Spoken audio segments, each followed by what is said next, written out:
After 20 years of silence, CEO hears his ex's voice on the phone and drops everything to run to her. "Hi, my beautiful family. Welcome to Mr. Peter Stories. How are you, my sweet friends? How is your day going today? The day I've been waiting for has finally arrived, our 30th anniversary. Tonight, Binta and I will celebrate not just with a cake, but with a truly romantic evening that's been planned just for us. After all these years, the love we share feels as strong as ever, and tonight I want to make it even more special.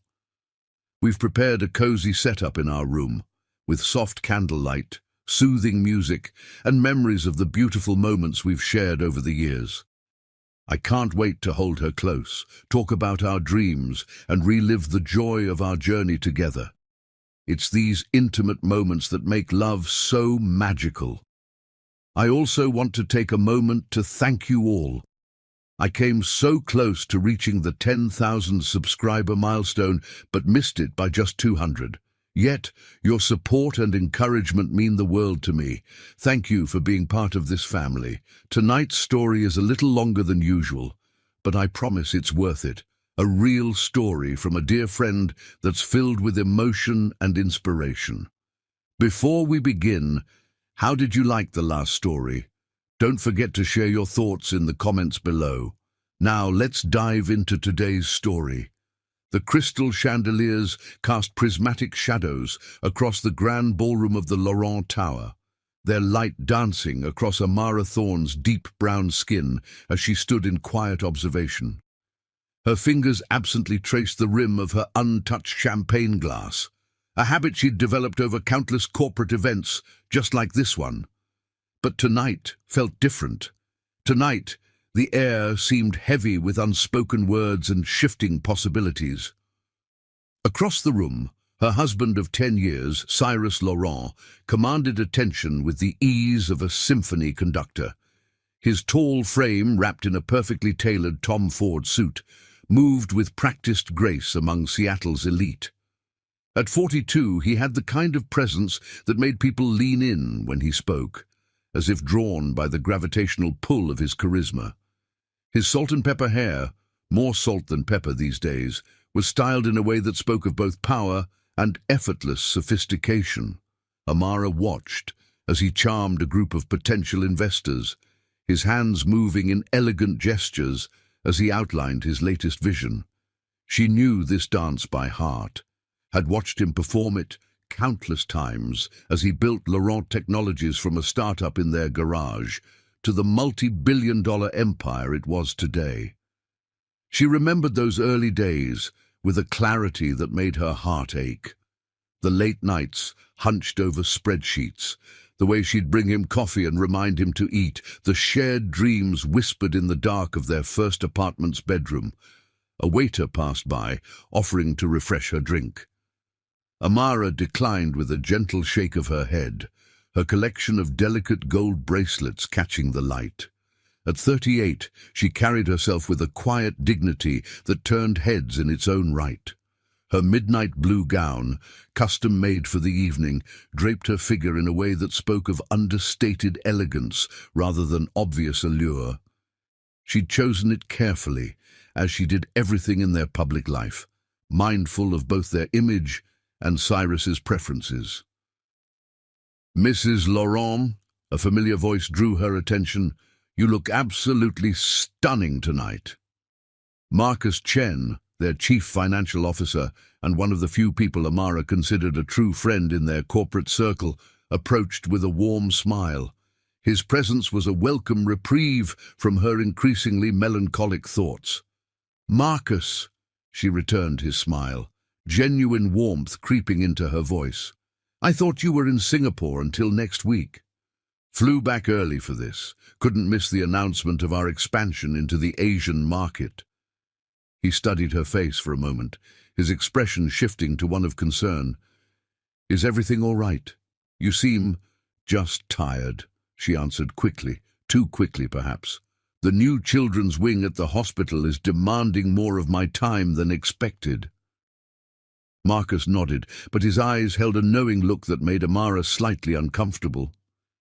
Had he noticed the changes too, the subtle shift in Cyrus's behavior over the past few months? The late nights that stretched longer than usual, the missed dinners, the distracted responses to her questions. Across the room, a flash of movement caught her eye. Vivian Sinclair, Cyrus's new executive assistant, had just entered the ballroom. At 28, she was a striking presence in a red dress that seemed to have been painted on, her platinum blonde hair arranged in artful waves. Amara watched as the younger woman made her way directly to Cyrus, touching his arm with familiar ease as she leaned in to whisper something in his ear. Something twisted in Amara's stomach. She'd hired Vivian herself, impressed by the woman's credentials and apparent dedication. Now, watching the way Cyrus's face lit up at whatever Vivian was saying, she wondered if that had been her first mistake. "They've been working closely on the Singapore project," Marcus offered, following her gaze. His tone was careful, neutral, but there was something in it that made Amara's chest tighten. "Yes," she replied, her voice equally measured. "Cyrus speaks very highly of her capabilities." The orchestra began a new piece, something slow and vaguely melancholic.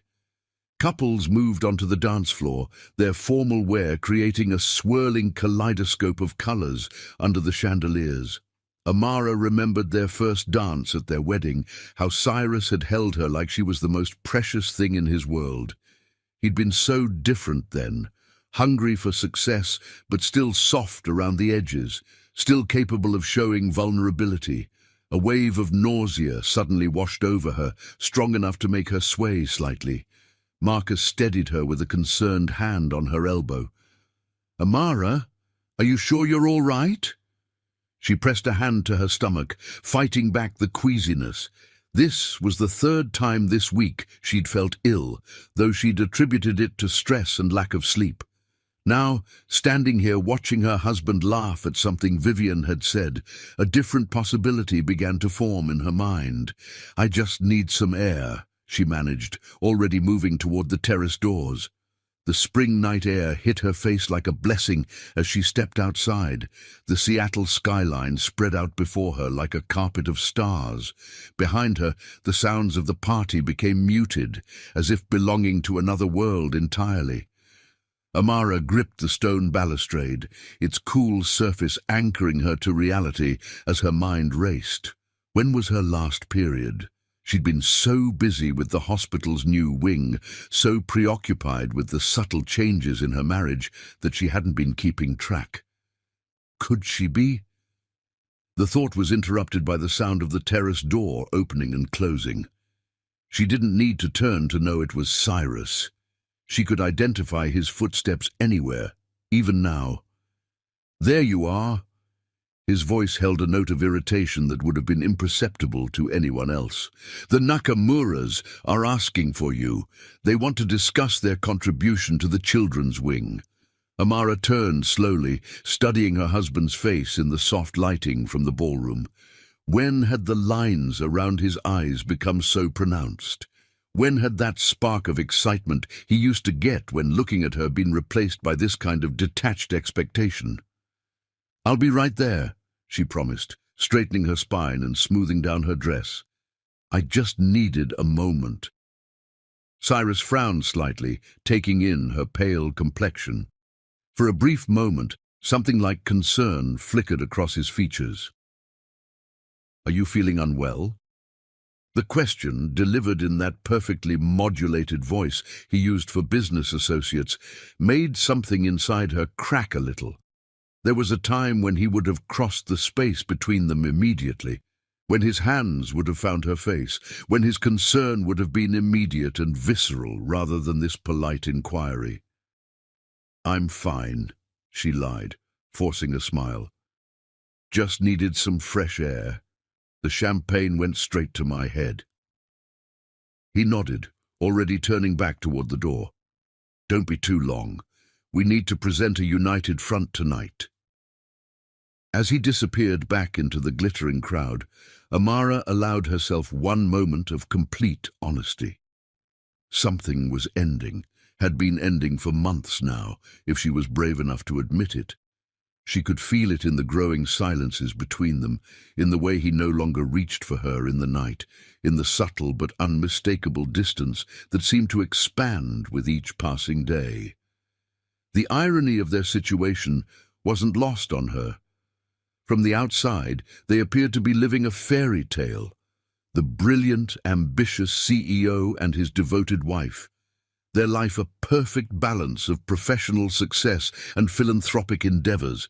No one would guess that their marriage was slowly crumbling, like a beautiful sandcastle being eroded by an incoming tide.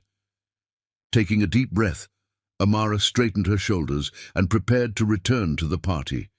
She was a Laurent, after all, at least for now, and Laurents didn't show weakness in public. But as she reached for the door handle, she allowed herself one last thought. If she really was pregnant, how would that change things? Could a child save what was already broken, or would it only complicate the inevitable? The answer, though she didn't know it yet, would change everything. But for now, she simply plastered on her most convincing smile and stepped back into the light, ready to play her part in what would turn out to be one of the last acts of her marriage to Cyrus Laurent. The night stretched on, a glittering facade masking the fractures underneath. Amara moved through it like a ghost in designer clothing, performing her duties as the perfect corporate wife, while her mind spun with possibilities and fears. She watched Cyrus and Vivian from the corner of her eye, noting every small interaction, every shared glance, every moment of connection that seemed a little too intimate for boss and employee. By the time the last guest had departed and the cleaning crew began their quiet work, Amara felt exhausted in a way that had nothing to do with physical fatigue. Cyrus was still engaged in conversation with a few board members, Vivienne hovering at his elbow like a beautiful shadow. As their driver brought the Bentley around, Amara made a decision. Tomorrow she would buy a pregnancy test. Tomorrow she would face whatever truth awaited her. But tonight, watching her husband laugh at something Vivienne had whispered in his ear, she allowed herself to mourn for what was already lost, even if she wasn't ready to admit it yet. The beginning of the end had arrived, dressed in crystal lights and champagne toasts, in red dresses and whispered confidences, in the growing distance between two people who had once promised to love each other forever. And Amara, standing quietly in the eye of the storm, could only watch as everything she had built her life around began to slowly, inexorably fall apart. Chapter 2. Betrayal's Shadow. The first signs of autumn painted Seattle's skyline in shades of amber and gold, but Amara barely noticed the changing seasons. Her attention was fixed on the small plastic stick in her trembling hands, its 2 pink lines confirming what she had suspected for weeks. Pregnant. The word echoed in her mind like a bell tolling in an empty cathedral. She sat on the edge of their marble bathtub, the test hidden in her palm as the morning sun streamed through the frosted glass windows of their penthouse bathroom. The irony wasn't lost on her. This should have been a moment of joy, a celebration of new life. Instead, she felt a crushing weight of uncertainty pressing against her chest. The past 3 weeks since the corporate gala had been a study in subtle devastation. Each day brought new evidence of the growing distance between her and Cyrus, pieces of a puzzle she never wanted to solve, coming together with cruel clarity. The late-night calls he took in his study, speaking in hushed tones. The sudden business trips that seemed to multiply on his calendar. The way he no longer sought her out in the evenings, preferring to work late at the office. The lingering scent of unfamiliar perfume on his suits. Sweet, young, nothing like her own signature scent. Rising from the bathtub's edge, Amara caught her reflection in the floor-to-ceiling mirror. At 38, she was still striking. Her dark skin glowing, her figure trim despite the barely noticeable swell beginning to form beneath her silk robe. But it was her eyes that held her attention. They carried a shadow of knowledge she couldn't unknow, a pain she couldn't unfeel. The sound of her phone buzzing broke through her reverie. It was Marcus, their CFO, asking if she was free for coffee. Something in his tone suggested this wasn't a social call. "The usual place in an hour," she texted back, already dreading what he might have to say. Dressing carefully in a cream-colored pantsuit that still fit perfectly, Amara tried to ignore the way her hands shook as she fastened her pearl earrings, Cyrus's gift on their 5th anniversary. Each piece of jewelry she owned told a story of their life together, and she wondered absently if she would ever be able to wear any of it again without feeling this ache in her chest. The drive to Pike Place Market was a blur of autumn colors and morning commuters. Their usual cafe, tucked away in a quiet corner of the bustling marketplace, offered a semblance of privacy. Marcus was already waiting at their regular table, 2 steaming cups of coffee before him. As soon as he saw her approach, he stood, his face grave. "I ordered your usual," he said, then paused. "Though perhaps you'd prefer tea." The knowing look in his eyes made Amara's breath catch. Of course he would have noticed. Marcus had known her almost as long as Cyrus had. "How long have you known?" she asked quietly, settling into her chair. "About the pregnancy, or about Vivian?" The name hung in the air between them like smoke. Amara's fingers tightened around the untouched coffee cup, her knuckles whitening with the pressure. "Both, I suppose." Marcus leaned forward, his usually composed features twisted with concern. "The pregnancy I just guessed. You've been avoiding wine at events, and you have that glow about you. As for Vivian... He hesitated, pulling out his phone. "There's something you need to see." The images were crisp, professional, clearly taken by someone who knew what they were doing. Cyrus and Vivian leaving a boutique hotel in downtown Seattle. His hand on the small of her back, intimate and possessive. Another showed them at a private restaurant in Bellevue, their heads close together, sharing what appeared to be a lover's confidence. The timestamps showed a pattern spanning the last 2 months. "I hired someone," Marcus admitted, his voice gentle. "After I noticed certain discrepancies in the expense reports, I needed to protect the company, but more importantly, I needed to protect you." Amara stared at the photos, her world tilting on its axis. She had suspected, had seen the signs, but having the evidence laid bare before her was something else entirely. Each image was a knife to her heart, cutting away at the last threads of denial she had been clinging to. "There's more," Marcus continued reluctantly. "Financial records showing gifts, hotel bookings, private dinners. He's been using his personal accounts, but the pattern is clear. And..." He hesitated again. "There are rumors about a property he's purchased in her name." A property. The word landed like a physical blow. This wasn't just an affair, this was premeditation, planning, a future being built on the ruins of their marriage. "How long?" Her voice sounded strange to her own ears, hollow and distant. "The affair? From what I can tell, it started around the time she was hired. The property was purchased last week. Last week. While she had been overseeing the final details of the children's wing at the hospital, a project she had poured her heart into, partly because it gave her something to focus on besides the growing emptiness of her marriage. Cyrus had been planning a future with another woman. The nausea hit her suddenly, and this time it had nothing to do with morning sickness. Excusing herself, she barely made it to the bathroom in time.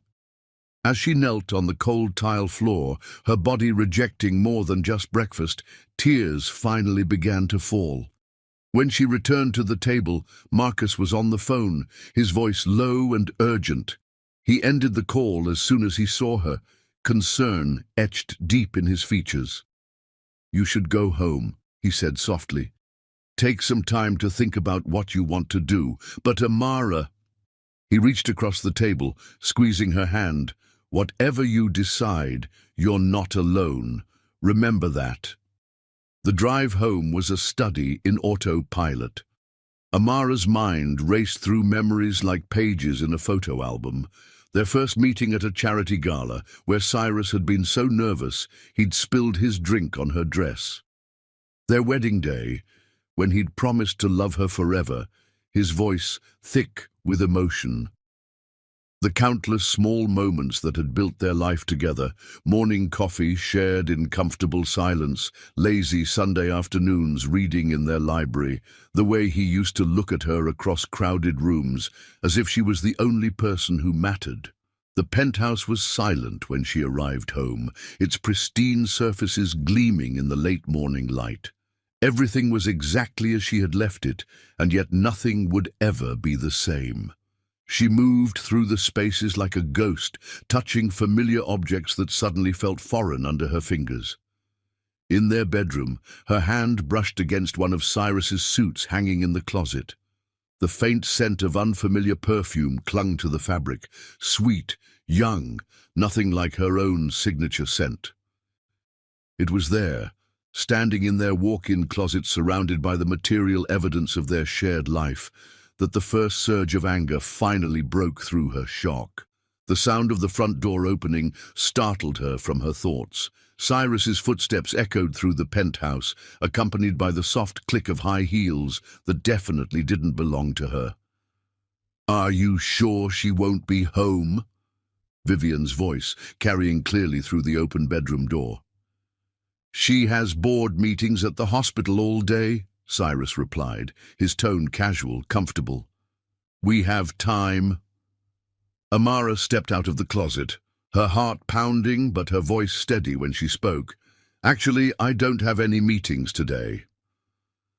The look on Cyrus's face would have been almost comical under different circumstances. Shock, giving way to guilt, giving way to a carefully constructed mask of neutrality. Vivian, to her credit, didn't try to hide her presence, standing slightly behind Cyrus in a dress that probably cost more than most people's monthly salary. "Amara," Cyrus started, his tone shifting into something professional, controlled. "This isn't what it looks like." "Isn't it?" She was surprised by how calm she sounded, even as her world crumbled around her. "Because it looks like you brought your mistress to our home, to our bedroom, while wearing the watch I gave you for our 10th anniversary. Her words seemed to hit him like physical blows, each one landing with precision. She watched as he struggled to maintain his composure, to find the words that would explain away the inexplicable. "You're suffocating me," he finally said, the words coming out in a rush. "You've always been so perfect, so controlled. Vivian understands ambition. She pushes me to be better, to want more." The laugh that escaped Amara's lips was bitter, bordering on hysterical. "Pushes you to be better? I pushed you to be better when you were nothing but a dreamer with a start-up in our garage. I pushed you to be better when I worked 2 jobs so you could focus on building your company. I pushed you to be better every single day of our marriage. But I guess I made the mistake of thinking better meant more than just money and power." Vivian stepped forward then, her perfectly made-up face set in an expression of practiced sympathy. "Amara, we never meant to hurt you. These things, they just happen sometimes. People grow apart." "No," Amara cut her off, her voice sharp as a blade. "These things don't just happen. They happen because people make choices. Just like you chose to pursue a married man, and just like he chose to betray every promise he ever made to me." She turned to Cyrus, who was standing there looking lost in his own home, in his own life. "I wonder, did you choose the same hotel room each time, or did you prefer variety? Did you think about me at all while you were planning your future with her, while you were buying property in her name?" The color drained from his face at her words. "How did you—" "It doesn't matter how I know. What matters is that while you were building your little escape plan, you forgot one very important thing." Her hand moved unconsciously to her stomach, though she stopped herself before the gesture could give away her secret. "You forgot that I'm not just your wife. I'm your partner in everything this company has become. Every contract, every deal, every success has my fingerprints on it too. Are you threatening me? Something shifted in Cyrus's expression then. A flicker of the calculating businessman replacing the guilty husband. No, Amara replied, her voice soft but steel-edged. I'm promising you that when I walk out that door, you're going to remember exactly who I am and what I'm capable of. But for now, she turned, walking back into their bedroom and emerging moments later with a small suitcase she kept packed for business trips. I'm going to leave you to your new life. I hope it's everything you think you deserve. As she moved past them toward the door, Cyrus reached for her arm. Amara, wait. We should talk about this rationally. Think about what you're doing. She looked down at his hand on her arm, then up at his face. The face she had loved for so long, the face she had trusted above all others. I have thought about it. I've thought about nothing else for weeks. And do you know what I've realized? You don't deserve my anger. You don't even deserve my tears. What you deserve is to live with the consequences of your choices. Pulling away from his grip, she walked to the door with her head held high. Just before stepping out, she turned one last time. Oh, and Vivienne? That perfume you're wearing? I bought it for him to give to me last Christmas. You might want to find your own signature scent. Wearing another woman's just seems a bit desperate. The door closed behind her with a quiet click that somehow sounded more final than any slam could have. In the private elevator that would take her away from the life she had built, Amara finally allowed her composure to crack. Tears fell silently as the floors ticked by, each one taking her further from the man she had loved and closer to an uncertain future. But as her hand drifted to her still flat stomach, where new life was growing unbeknownst to their father, she felt something else beneath the pain, a steely determination. She would rebuild, would create something new from the ashes of her marriage. And someday, when the time was right, Cyrus Laurent would understand exactly what he had thrown away. The autumn air hit her face as she stepped out onto the street, carrying with it the promise of change. Behind her, the Laurent Tower rose into the cloudy Seattle sky, its gleaming surfaces no longer representing success and shared dreams, but rather the gilded cage she was finally leaving behind. Ahead of her stretched an unknown path, but for the first time in weeks, she felt like she could breathe. Chapter 3. Unspoken Secrets. Portland greeted Amara with sheets of relentless rain, as if the city itself was weeping the tears she refused to shed anymore. She had chosen this city carefully, close enough to Seattle to remain connected to her hospital board commitments through video calls, yet far enough away to avoid accidental encounters with her past life. The modest two-bedroom apartment she'd rented in the Pearl District was a far cry from the Laurent penthouse. But as she stood at the window, watching the rain paint patterns on the glass, she felt something she hadn't experienced in months. Peace. The first ultrasound appointment had been a week after she left Seattle. Alone in the sterile examination room, Amara had gripped the edges of the medical bed, preparing herself for what she would see. The technician's surprised gasp had made her heart stop for a moment.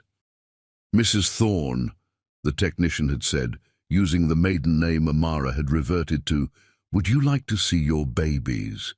Babies, plural. The word had echoed in her mind as she stared at the screen, watching two tiny heartbeats flutter like butterfly wings. Twins. The universe, it seemed, had a peculiar sense of irony. Now 4 months into her pregnancy, Amara stood before the mirror in her new bedroom, her hands cradling the gentle swell of her stomach. The morning sickness had finally begun to subside, replaced by a ravenous hunger that seemed intent on making up for lost time. Her body was changing, softening in some places while growing firmer in others, adapting to nurture the two lives within her. The buzz of her phone interrupted her reflection, Marcus's name flashed on the screen, her one remaining link to her old life, though she'd made him promise not to reveal her location to anyone, especially Cyrus. "The divorce papers have been filed," he said without preamble when she answered. "Cyrus's lawyers are already trying to negotiate terms." Amara moved to sit in the window seat she'd lined with soft cushions, her new favorite spot for watching the city below. "What are they offering?" "10 million, the house in the Hamptons, and a clean break." Marcus's voice carried a note of disgust. "They're trying to paint it as generous." A bitter laugh escaped her lips. "Generous? I helped build that company from nothing. I was there for every crisis, every triumph, every late-night strategy session. My connections brought in half our initial investors." "I know." Marcus's tone softened. "And so does he. That's why they're pushing for a quick settlement. They're afraid of what might happen if this goes public. The board is already nervous about the potential fallout." Amara's hand drifted to her stomach, a gesture that had become automatic. "Let them sweat. I have no intention of making this easy for him." After ending the call, she pulled out the leather-bound journal she'd started keeping since moving to Portland. In it, she documented everything: her feelings, her fears, her hopes for her unborn children. Someday, she thought, they might want to know their story, and she wanted to tell it honestly, without the bitterness that threatened to color every memory. The next morning brought another challenge, her first day at Portland General Hospital. She'd accepted a position as a pediatric surgeon, a step down from her previous role, but one that would allow her more flexibility once the twins arrived. The familiar antiseptic smell and bustling corridors felt like home in a way her apartment still didn't. "Dr. Thorne." A young resident approached her, clipboard in hand. "We have a 7-year-old with acute appendicitis in OR2. Would you like to take lead?" Pulling her surgical cap on, Amara felt the mantle of her profession settle over her like armor. Here, in the operating room, she wasn't Cyrus Laurent's estranged wife or a woman betrayed. She was simply a surgeon, someone who could make a difference in people's lives. The surgery went smoothly, her hands steady, despite the exhaustion that seemed to be her constant companion these days. As she scrubbed out afterward, she caught her reflection in the metal surface of the sink. Dark circles shadowed her eyes, but there was a determination in her gaze that hadn't been there in Seattle. "Beautiful work in there," a voice commented from behind her. Dr. Elena Rhodes, the chief of pediatric surgery, stood in the doorway with an appreciative smile. "I watched from the gallery. Your technique is impeccable." "Thank you," Amara replied, drying her hands. "It feels good to be back in the OR." Elena's warm brown eyes studied her with a mixture of curiosity and concern. "Join me for lunch?" "The cafeteria's terrible, but I know a place around the corner that makes decent sandwiches." Over lunch, Elena proved to be exactly what Amara needed, a friendly face with no connection to her past life. They talked about cases, hospital politics, and the challenges of being women in their field. It wasn't until their plates were nearly empty that Elena broached the subject of Amara's pregnancy. "I hope you don't mind me asking," she said carefully, "but have you thought about your schedule once the babies arrive? Single-parenting twins while maintaining a surgical career won't be easy." The question caught Amara off guard. She'd been so focused on surviving each day that the practical aspects of her future had remained somewhat abstract. "I'm still figuring things out," she admitted, "but I've always been good at managing impossible situations."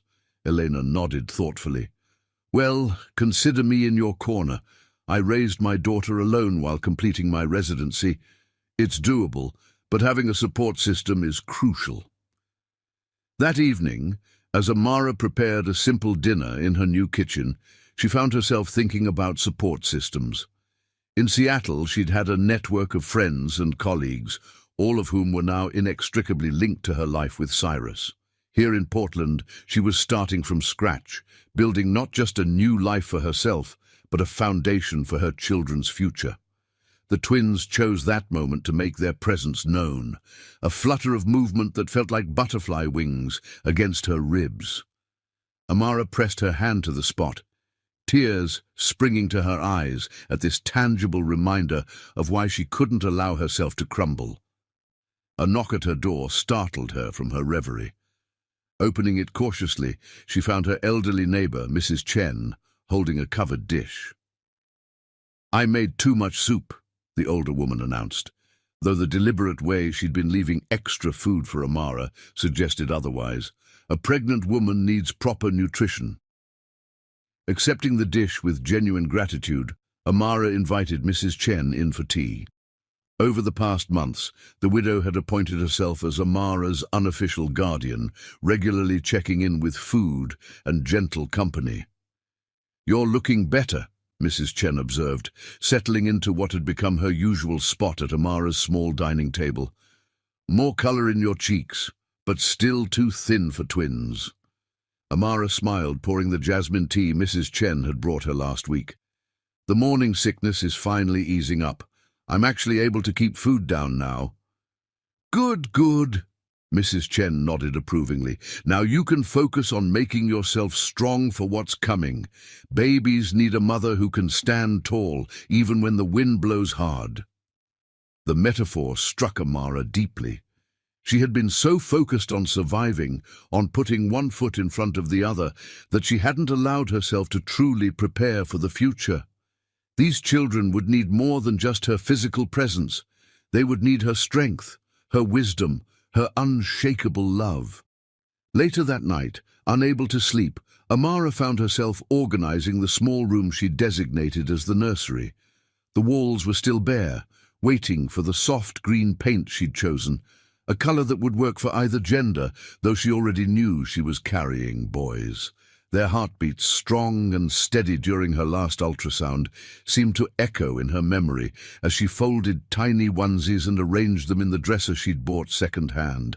A storm broke over Portland, thunder rolling across the sky like drums announcing nature's fury. Amara stood at the nursery window, watching lightning illuminate the city in brief, brilliant flashes. Each burst of light revealed a little more of the world below, much like how each day revealed a little more of her own strength. Her phone buzzed with an email notification. Cyrus's lawyers, again. Another attempt at negotiation, another offer that undervalued everything she had given to their marriage and his company. With steady hands, she deleted the email without reading it fully. Let them wonder about her silence. Let them worry about what she might do with the information she possessed about Laurent Technologies' early days, about the deals that had been made in grey areas of the law. But as she moved to place her phone back on the nightstand, her finger hesitated over her photo gallery. Hidden in a password-protected folder was a single picture, the last one taken of her and Cyrus together at a charity gala just weeks before everything fell apart. They were smiling, his arm around her waist, both of them radiating success and contentment. It was a lie captured in pixels, but she kept it anyway, not for herself, but for the day when her sons might ask about their father. The twins stirred again, more forcefully this time, as if responding to her tumultuous thoughts. Amara moved to the rocking chair she'd placed in the corner of the nursery, her hands automatically finding the spots where she could feel their movements most clearly. "Your story begins with love," she whispered to her unborn sons, her voice barely audible above the storm. "Whatever happened after, whatever choices were made, you were created in love, and you will be raised in love, a love so strong it can overcome betrayal, rebuild from ashes, and turn pain into purpose." The rain continued to fall outside, but here in this small room that would soon be filled with the sounds of new life, Amara finally allowed herself to think about the future. She would give these boys everything, not the material wealth their father could have provided, but something far more valuable, the example of a mother who refused to be broken, who chose dignity over vengeance, who would show them that true strength often comes disguised as gentleness. Tomorrow, she would return to the hospital, don her surgical scrubs, and continue building her new life. She would attend her prenatal appointments, choose names for her sons, and prepare for their arrival with the same meticulous care she brought to everything else in her life. And somewhere in Seattle, Cyrus Laurent would continue living the life he had chosen, unaware that his greatest legacy was growing beneath his estranged wife's heart. The storm began to ease, its fury spending itself against the Portland sky. Amara remained in her rocking chair, one hand on her growing belly, the other holding her journal. On its pages she began to write, "My dearest sons, one day you might ask about the man who gave you his eyes, his smile, his determination. One day you might wonder about the choices that led to our life here, just the three of us against the world. And when that day comes, I promise to tell you everything, not to burden you with old hurts, but to show you that sometimes the most beautiful gardens grow in soil that has been struck by lightning." Outside, the first light of dawn began to paint the sky in shades of hope, and Amara Thorne, no longer defined by her marriage or her losses, continued writing the first chapter of her new story. Their story. Chapter 4. The Price of Pride. Cyrus Laurent stood at the floor-to-ceiling windows of his penthouse office, watching Seattle's skyline shimmer in the summer heat. 2 years had passed since Amara's departure, and the empire he'd built seemed to be crumbling beneath his feet like a sandcastle at high tide. The morning's financial reports lay scattered across his desk, each page telling the same story in different ways. Laurent Technologies was in trouble. Mr. Laurent, his new assistant, the third since Vivian's departure, hovered nervously in the doorway. "The board members are assembled in the conference room." He nodded without turning, his reflection in the glass showing a man he barely recognized. The confident swagger that had once defined his presence had diminished, replaced by a weariness that seemed to seep from his very pores. At 44, he looked closer to 50, the stress of the past 2 years etched into every line on his face. The walk to the conference room felt like a journey to his own execution. The board members' faces were grim as he took his seat at the head of the table, their expressions ranging from disappointment to barely concealed anger. "The numbers speak for themselves," Richard Montgomery, the lead director, began without preamble. "Our stock has dropped 30% in the last 18 months.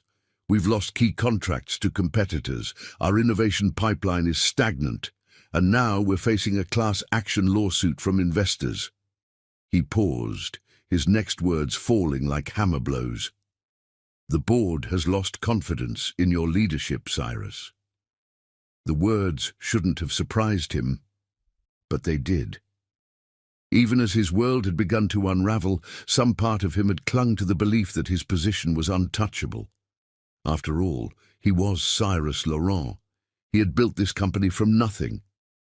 "If you're suggesting what I think you are," he began, but Richard cut him off. "We're not suggesting anything.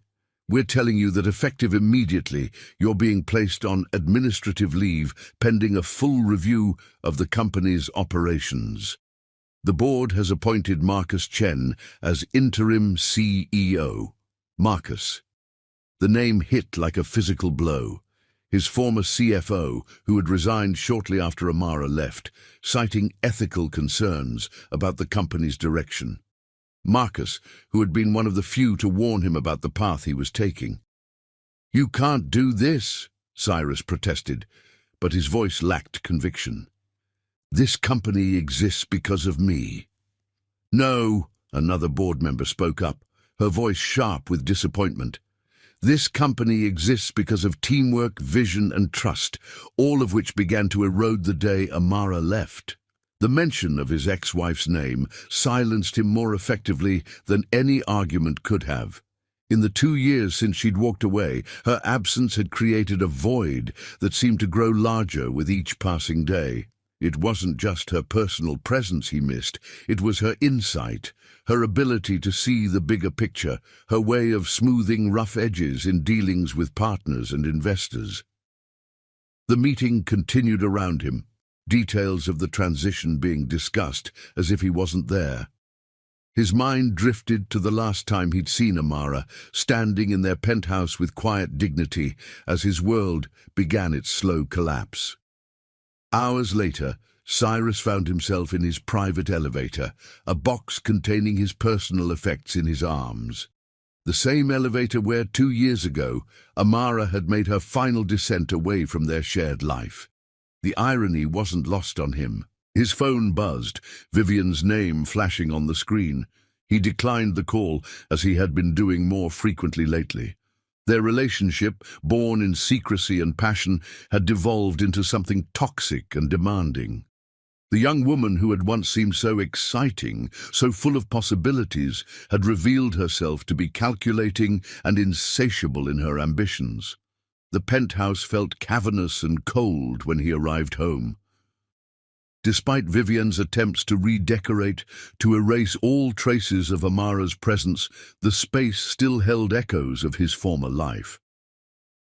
The kitchen where Amara used to cook Sunday brunches remained mostly unused. Neither he nor Vivian cooked. The library, once filled with the comfortable silence of shared reading sessions, had become just another room to avoid. "Darling?" Vivian's voice carried from the bedroom. "Is that you?" He found her sprawled across their bed, shopping bags from luxury boutiques scattered around her like offerings to some materialistic deity. She sat up at his expression, her perfectly made-up face showing a calculating concern that made his stomach turn. "What's wrong?" "You're home early." "The board," he said flatly, dropping his box of belongings onto a chair. "They've put me on administrative leave. Marcus Chen is taking over as interim CEO. He expected shock, perhaps even outrage on his behalf. Instead, he watched as something like fear flickered across Vivian's features before she carefully composed them into a mask of sympathy. "Well," she said slowly, "perhaps this is an opportunity. We could take that trip to the Maldives we've been discussing. Use this time to plan our next moves." "Our next moves," he laughed, the sound harsh and bitter. "Vivian, there are no next moves. The company is tanking. The board has effectively fired me, and our personal accounts—" He trailed off, thinking of the latest bank statements he'd been avoiding. "What about our accounts?" Her voice had taken on a sharp edge. "We're bleeding money. You're spending—" He gestured at the shopping bags. "It's not sustainable." "My spending?" She stood now, her designer dress rustling with the movement. "I thought you said money wasn't an issue. You promised me a certain lifestyle, Cyrus." And there it was, the ugly truth he'd been avoiding. While Amara had stood by him when he had nothing but dreams and determination, Vivian had arrived at the peak of his success, expecting only the fruits of labor she hadn't shared. "Things change," he said quietly. "Yes," she replied, her tone turning cold. "They certainly do." Over the next week, Cyrus watched as Vivian's true nature revealed itself fully. The passionate lover who had once made him feel young and powerful transformed into a desperate woman clinging to luxury she felt entitled to. When he finally refused to approve another excessive purchase, she exploded. "You promised me everything," she screamed, throwing a crystal vase against the wall. "You said we would have it all." "I was wrong," he admitted, the words tasting like ashes in his mouth. "I was wrong about a lot of things." The divorce papers arrived 3 days later, served alongside headlines announcing Laurent Technologies' stock plummet and his removal as CEO. Vivian's lawyers were aggressive, demanding alimony that would maintain her in the style to which she'd become accustomed. In the end, she walked away with half of what remained of his personal fortune, a fortune already diminished by her excessive spending and the company's downturn. Alone in the penthouse that had once been filled with love and laughter, Cyrus found himself standing in front of the built-in wine cooler, his hand hovering over a bottle of Amara's favorite red wine. She'd left it behind, along with so many other things that had once defined their life together. The memory hit him with unexpected force. Amara, curled up on their terrace sofa, a glass of this same wine in her hand, discussing their dreams for the future. How many times had they sat there together, planning and hoping? How many quiet evenings had they spent building not just a company, but a life? His phone buzzed again. Another article about Laurent Technologies' declining fortunes.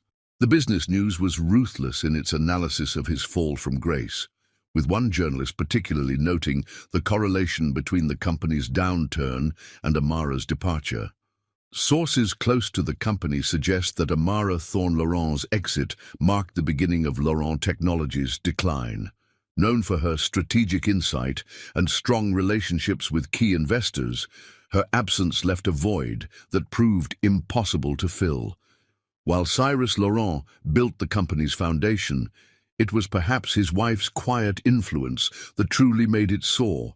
The truth of those words hit harder than any board meeting or financial report. In pursuing what he had thought was passion and excitement with Vivian, he had lost not just his wife, but his truest partner, his most loyal supporter, his moral compass. Moving through the penthouse, Cyrus found himself in his home office, surrounded by the trappings of success that now felt hollow. On his desk, buried under papers, was a photo he hadn't been able to bring himself to remove, taken at the opening of their first real office, him and Amara standing before the modest building with matching grins of triumph. They had been so young, so full of hope and determination. He picked up the photo, his fingers tracing Amara's smile. That day, she had worked a double shift at the hospital, then stayed up all night, helping him prepare for their first major pitch meeting. She had believed in him when no one else did, had seen possibility where others saw only risk. The contrast with Vivian was stark and painful. Where Amara had built with him, Vivian had only taken. Where Amara had offered wisdom and support, Vivienne had pushed for more and more, never satisfied, never content. A knock at his door interrupted his musings. His new assistant, he couldn't even remember her name, entered with another stack of papers requiring his attention. Legal documents, financial statements, requests for comments from the press, the detritus of a crumbling empire. "Sir?" She hesitated. "There's also this. It was misplaced during the office transition." She handed him an envelope, slightly yellowed with age. His hands shook as he recognized Amara's handwriting, a letter she must have left behind, one that had somehow been lost in the chaos of their separation. Waiting until he was alone, Cyrus opened the envelope carefully, as if it might contain either salvation or condemnation. "Cyrus, by the time you read this, I'll be gone. Not because I stopped loving you, I don't think I'll ever manage that, but because sometimes love isn't enough. Sometimes we have to lose everything to understand what truly matters. You once told me I was suffocating you, that I didn't understand ambition, but you were wrong. I understood ambition perfectly. I just understood that there are different kinds. I was ambitious for us, for our future, for the life we were building together. You became ambitious for yourself alone, and in doing so, you lost sight of what made us strong. I hope you find what you're looking for. I hope Vivian gives you whatever it is you thought I couldn't. But mostly, I hope you remember who you were before power and success made you forget. The man who used to bring me coffee in the hospital during my overnight shifts, who read business proposals aloud to me while I cooked dinner, who held my hand during thunderstorms and promised we'd face everything together. That man was worth everything. I hope you find him again someday. Amara. The letter slipped from his fingers, landing among the scattered remnants of his pride. Outside his window, Seattle continued its endless dance of light and shadow, indifferent to the drama playing out in the penthouse above. In the gathering dusk, Cyrus Laurent, former CEO, failed husband, man adrift, finally allowed himself to weep for everything he had lost in pursuit of what he had never really wanted. Chapter 5. Growing Shadows. Time flowed like water through Amara's fingers as she watched her sons grow.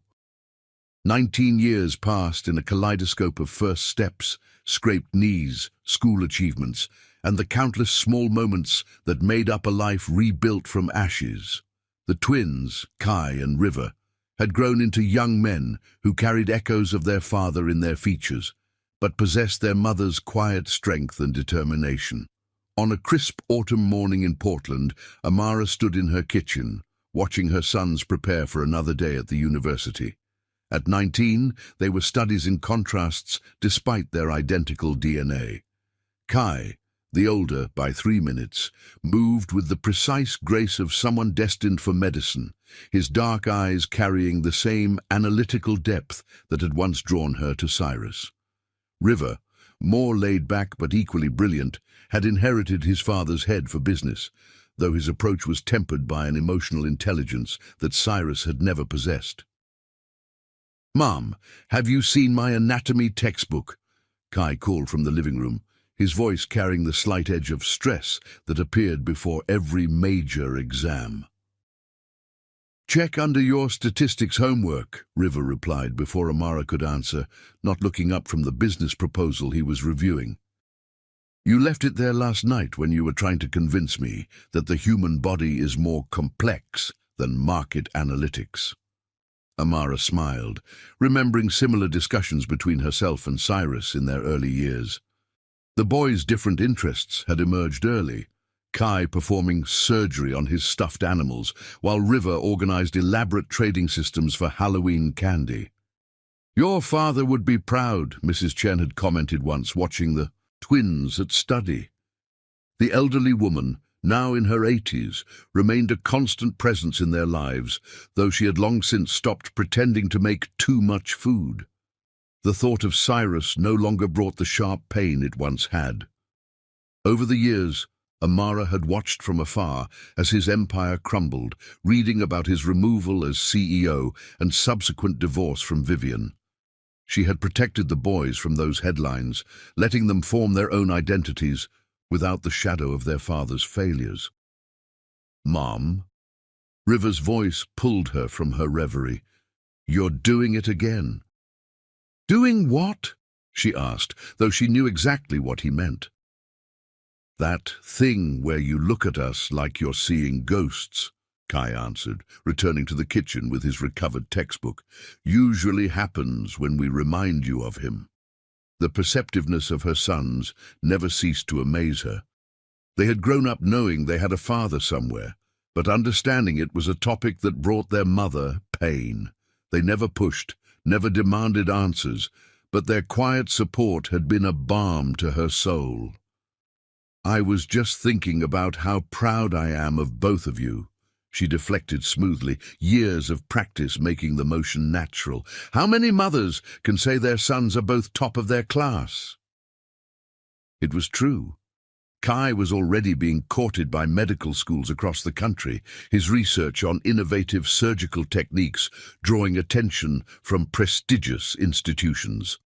River, meanwhile, had developed a revolutionary approach to sustainable business practices that had earned him an early internship at one of Portland's leading environmental technology firms. The boys exchanged a look, the kind of wordless communication that had fascinated and sometimes unnerved their teachers over the years. Amara recognized it as the prelude to a serious conversation. "We've been thinking," Kai began carefully, setting his textbook aside, "about applying for positions in Seattle after graduation." The word hung in the air like smoke, heavy with implications. Seattle, the city she had fled, the place where their story had begun and ended. Amara's hands tightened around her coffee cup, but her voice remained steady. "There are excellent opportunities in Seattle," she acknowledged. "Some of the best hospitals in the country, and the tech sector is still strong, despite—" She trailed off, catching herself before mentioning Laurent Technologies' decline. "Despite our father's company's problems," River finished quietly. At her startled look, he smiled sadly. "Mum, we've known for years. It wasn't hard to figure out once we started looking into Seattle's business community. The timeline of Laurent Technologies' rise and fall matches perfectly with our birth and the changes in the company's leadership." Kai moved to stand beside her, his height, so like Cyrus's, making her feel suddenly small. "We didn't say anything because we knew you had your reasons for keeping it quiet, but we're adults now, Mom. We can handle the truth." Amara looked at her sons, these beautiful, brilliant young men she had raised alone, and felt the weight of 19 years of secrets pressing against her chest. They deserved the truth, had earned it through their quiet understanding and unwavering support. Moving to the living room, she retrieved a wooden box from the highest shelf of her bookcase. Inside were the few mementos she had allowed herself to keep: photos from happier days, newspaper clippings about Laurent Technologies' early successes, the single ultrasound image that had revealed she was carrying twins. "Your father," she began, her voice soft but steady, "was the most brilliant man I'd ever met when I first knew him. He had dreams bigger than the sky and the determination to reach them. We built something amazing together, not just his company, but a life we thought would last forever." The twins settled on either side of her on the couch, their presence both comforting and encouraging. She showed them the photos, watching their faces as they saw their father for the first time. Young, ambitious Cyrus, with his arm around her waist, both of them glowing with success and love. "What happened?" River asked, though his tone suggested he had already pieced much of it together. "Success changed him," Amara answered honestly. "Or perhaps it just revealed who he truly was. He forgot what was important, chose power and excitement over loyalty and love. By the time I discovered I was pregnant with you both, our marriage was already crumbling." "Because of Vivienne Sinclair," Kai supplied, his medical training evident in the clinical way he approached even emotional subjects. "We found articles about their marriage and divorce too." Amara nodded, surprised to find that the old pain had dulled to a distant ache. "I left before I started showing. Came to Portland to start over, to give you both a chance at a life untainted by scandal and bitterness." "But you never told him about us," River stated, his business mind calculating the implications. "A decision that probably saved Laurent Technologies from even earlier collapse, considering the potential stock impact of a secret family revelation." "I never told him," Amara confirmed, "not out of spite, but because I wanted you to have the freedom to become your own people, without the weight of his name or the expectations it would bring." Kai picked up one of the photos, studying his father's face with professional detachment. "We have his eyes," he observed, "and River has his smile, though he uses it more kindly, I think." The observation startled a laugh from Amara. "You both have his drive, his intelligence, but you have something he lost along the way: perspective. The understanding that success means nothing if you sacrifice your soul to achieve it." They sat in companionable silence for a while, the boys absorbing the story of their origin while Amara watched the play of emotions across their faces. Finally, River spoke again. "The Seattle positions," he said carefully. "They're not just random opportunities. I've been offered a junior executive role at a firm that's positioning itself to acquire what's left of Laurent Technologies and Kai. I've been invited to interview for a surgical residency at the hospital where you used to work," Kai finished. "We thought maybe it's time to face the past, not just for us, but for you too, Mom." Amara looked at her sons, seeing in them all the best parts of herself and Cyrus. tempered by wisdom beyond their years. They had grown into men any mother would be proud of, any father would be honored to know. "Your father's company is still there," River continued, pulling out his tablet to show her the latest financial reports. "Struggling, but salvageable with the right leadership. The board is looking for new blood, fresh perspectives. They don't know who I am, but my proposals have caught their attention. And the hospital's pediatric surgery department is being revolutionized," Kai added. "They're implementing some of the techniques I've been researching. It would be a perfect fit." The implications of what they were suggesting washed over Amara like a wave. Seattle. The city of her greatest triumphs and deepest wounds, the place where these beautiful boys had been conceived in love, if not born in it. "You don't have to decide now," River assured her, reaching for her hand. "We just wanted you to know that we're ready, ready to know our father, ready to face whatever comes with that knowledge. But only if you're ready too." Kai took her other hand, completing the circle. "We've had 19 years of being just us, Mum. Maybe it's time to write the next chapter of our story." Amara looked at her sons, these miracle boys who had grown into extraordinary men, and felt something shift in her heart. Perhaps it was time. Time to step out of the shadows of the past, to let her sons claim their heritage, not just the Laurent name, but the truth of their own strength. "Your father's going to be shocked," she said finally, a smile tugging at her lips. 2 brilliant sons he never knew he had, both poised to enter his world at once. 3 brilliant people he lost, River corrected gently. "Don't forget yourself, Mum. You're part of this story too." As the morning sun streamed through the windows of their Portland home, Amara Thorne sat surrounded by the evidence of her past and the promise of her future. Her sons, these beautiful amalgamations of love and loss, of endings and beginnings, were ready to step into the light. The shadows that had haunted their lives for 19 years were finally beginning to recede, making way for whatever new chapter awaited them in Seattle. Whether Cyrus Laurent was ready for that chapter remained to be seen, but Amara knew one thing with certainty. Her sons would face whatever came with the same quiet strength that had carried their mother through 19 years of silence. Chapter 6. The Call.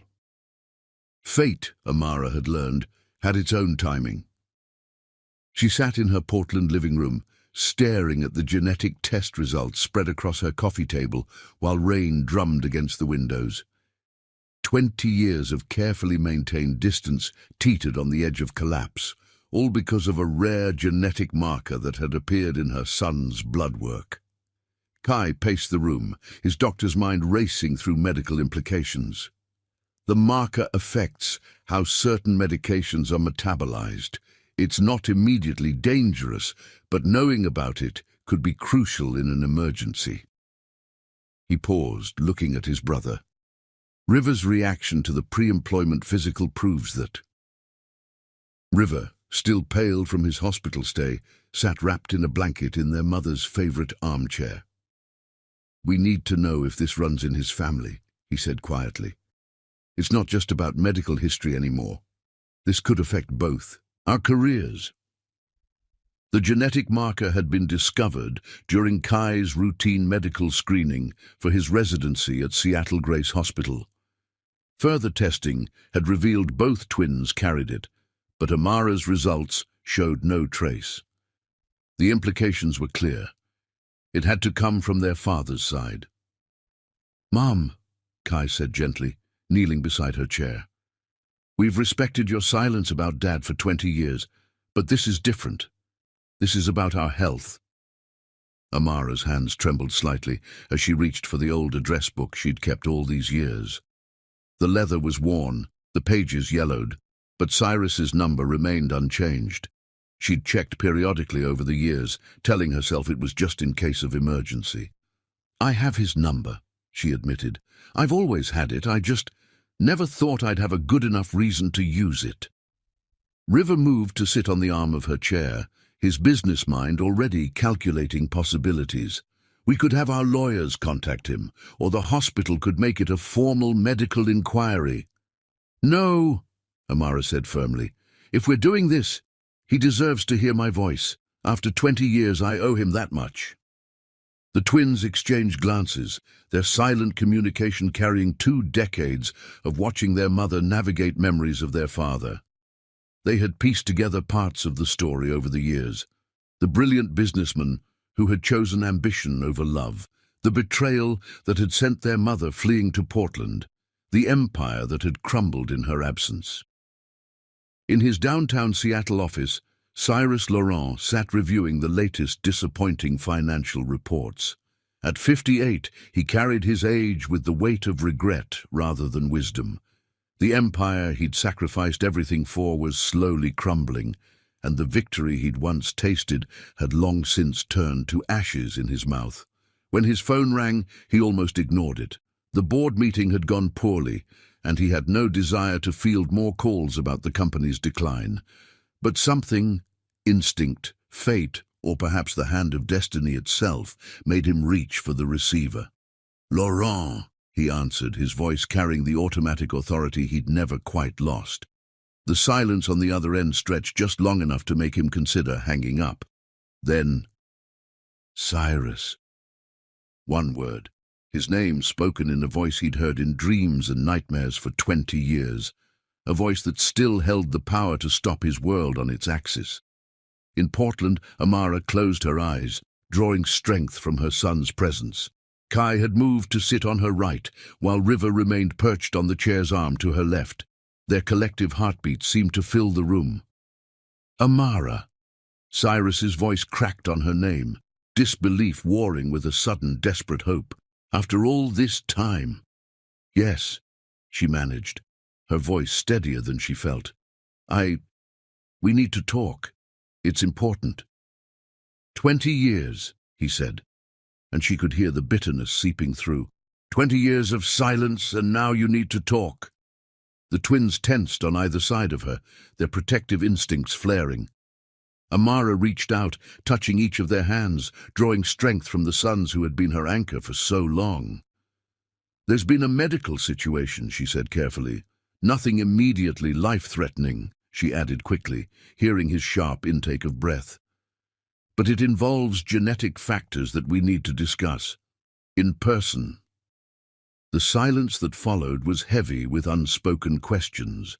In his Seattle office, Cyrus had risen from his desk, moving to stand at the window that overlooked the city where their story had begun and ended. Medical situation. His voice had lost its edge of bitterness, replaced by genuine concern. Amara, are you sick? No, she replied softly. But this conversation shouldn't happen over the phone. Can you meet me? In Seattle? Through the phone line, she could hear the subtle sounds of his world shifting, papers being moved, a chair scraping back, the subtle click of a door closing. Name the time and place, he said finally. I'll clear my schedule. They arranged to meet at the Four Seasons, neutral territory that held no memories for either of them. As Amara ended the call, her hands were steady, but her heart raced with the magnitude of what was to come. Mom? Kai's voice was gentle, concerned. Are you okay? She looked at her sons, these beautiful young men who carried their father's features tempered by time and wisdom. In Kai's analytical gaze and River's strategic mind, she saw echoes of Cyrus's brilliance, but softened by the compassion she had tried to instill in them. I'm fine, she assured them, though her voice wavered slightly.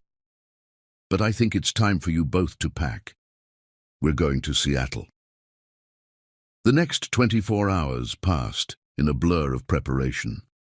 River rescheduled his business presentation while Kai arranged coverage for his hospital duties.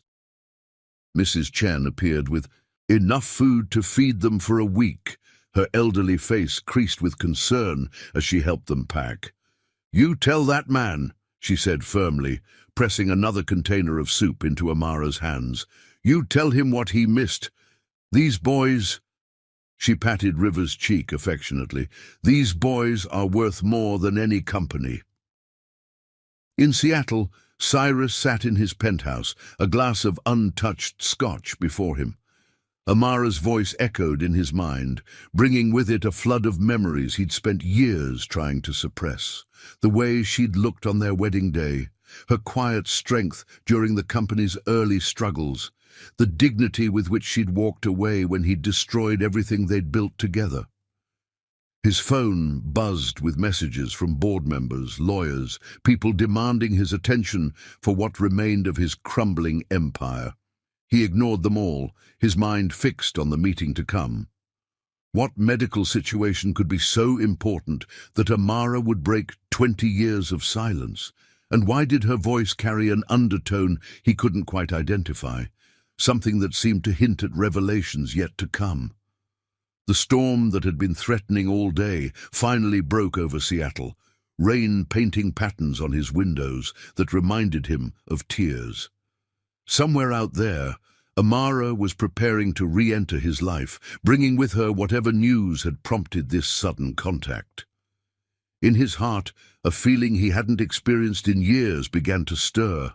Hope, mingled with fear, seasoned with 2 decades of regret.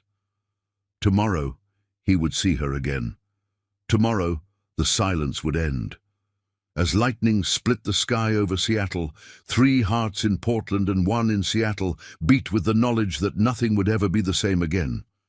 The carefully maintained distance of 20 years was about to collapse, bringing with it revelations that would shake the foundations of everything Cyrus Laurent thought he knew about love, loss, and the true meaning of legacy. The twins, watching their mother pack a small overnight bag, exchanged glances heavy with understanding. They had spent their lives protecting her, just as she had protected them. Now they would stand beside her as she faced the past she had fled 2 decades ago. "Whatever happens," River said quietly, "we're in this together." Kai nodded, his medical training evident in the way he monitored their mother's stress levels. "All 3 of us." Amara smiled at her sons, love and pride mixing with anticipation in her chest. 20 years ago, she had left Seattle with nothing but her dignity and the secret of new life growing beneath her heart.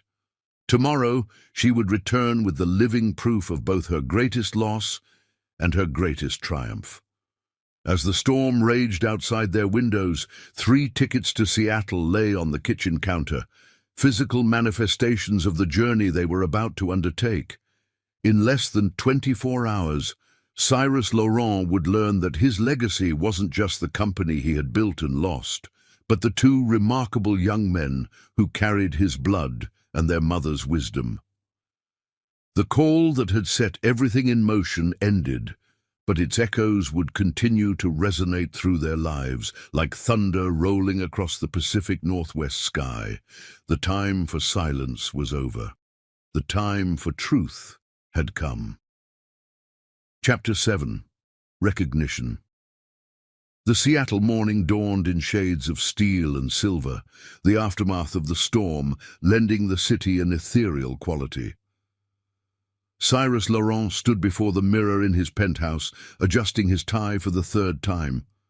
20 years had etched their story on his face. Deeper lines around his eyes, silver threading through his once dark hair, a heaviness in his shoulders that spoke of burdens carried too long. His phone buzzed with a message from Amara. "Change of plans. Meet me at Seattle Grace Hospital, room 742. It's important." The hospital. His heart stuttered at the implications. Had she downplayed the seriousness of the medical situation? His hand shook slightly as he grabbed his keys, all thoughts of the morning's board meeting forgotten. Across the city, in a private hospital room, Kai sat beside River's bed, monitoring his twins' vital signs with professional detachment that barely masked his personal concern. The genetic marker they'd discovered had triggered an unexpected reaction to the routine pre-employment physical River had undergone that morning, landing him in the hospital instead of the 4 Seasons where they'd planned to meet their father. Your pressure's still elevated, Kai noted, frowning at the monitors. Are you sure you want to do this today? River managed a weak smile, his complexion pale but his determination unchanged. 20 years of waiting, little brother. What's a few more hours?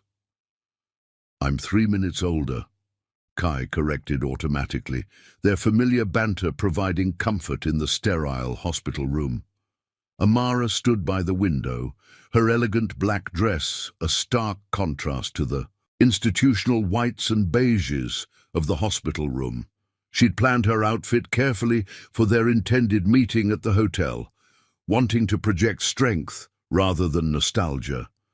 Now, watching her sons support each other as they always had, she wondered if fate hadn't engineered a better reunion than she could have planned. The sound of footsteps in the corridor made them all freeze. Kai moved instinctively closer to his brother's bed, while Amara remained by the window, her silhouette backlit by the morning sun. Cyrus Laurent appeared in the doorway, like a man stepping out of memory. Older, greyer, but still carrying himself with the authority that had once commanded boardrooms. He stopped abruptly at the threshold, his eyes finding Amara first, then sliding to the two young men by the hospital bed. The moment stretched like glass about to shatter. Cyrus stared at Kai, then River, his mind struggling to process what his eyes were telling him. He saw his own eyes looking back at him, his father's jawline, the dimple in River's cheek that matched his own. Amara. His voice cracked on her name, 1,000 questions contained in those 3 syllables. She turned fully to face him, her composure perfect, but her hands clasped tightly together. Hello, Cyrus. Thank you for coming. Mom? River's voice was soft, but carried clearly in the silent room. That single word, Mom, hit Cyrus like a physical blow. His knees weakened, and he grabbed the doorframe for support. 20 years, he whispered, his eyes never leaving the twins. 20 years, and you never— Perhaps we should sit, Amara suggested, her doctor's training taking over as she noticed his pallor.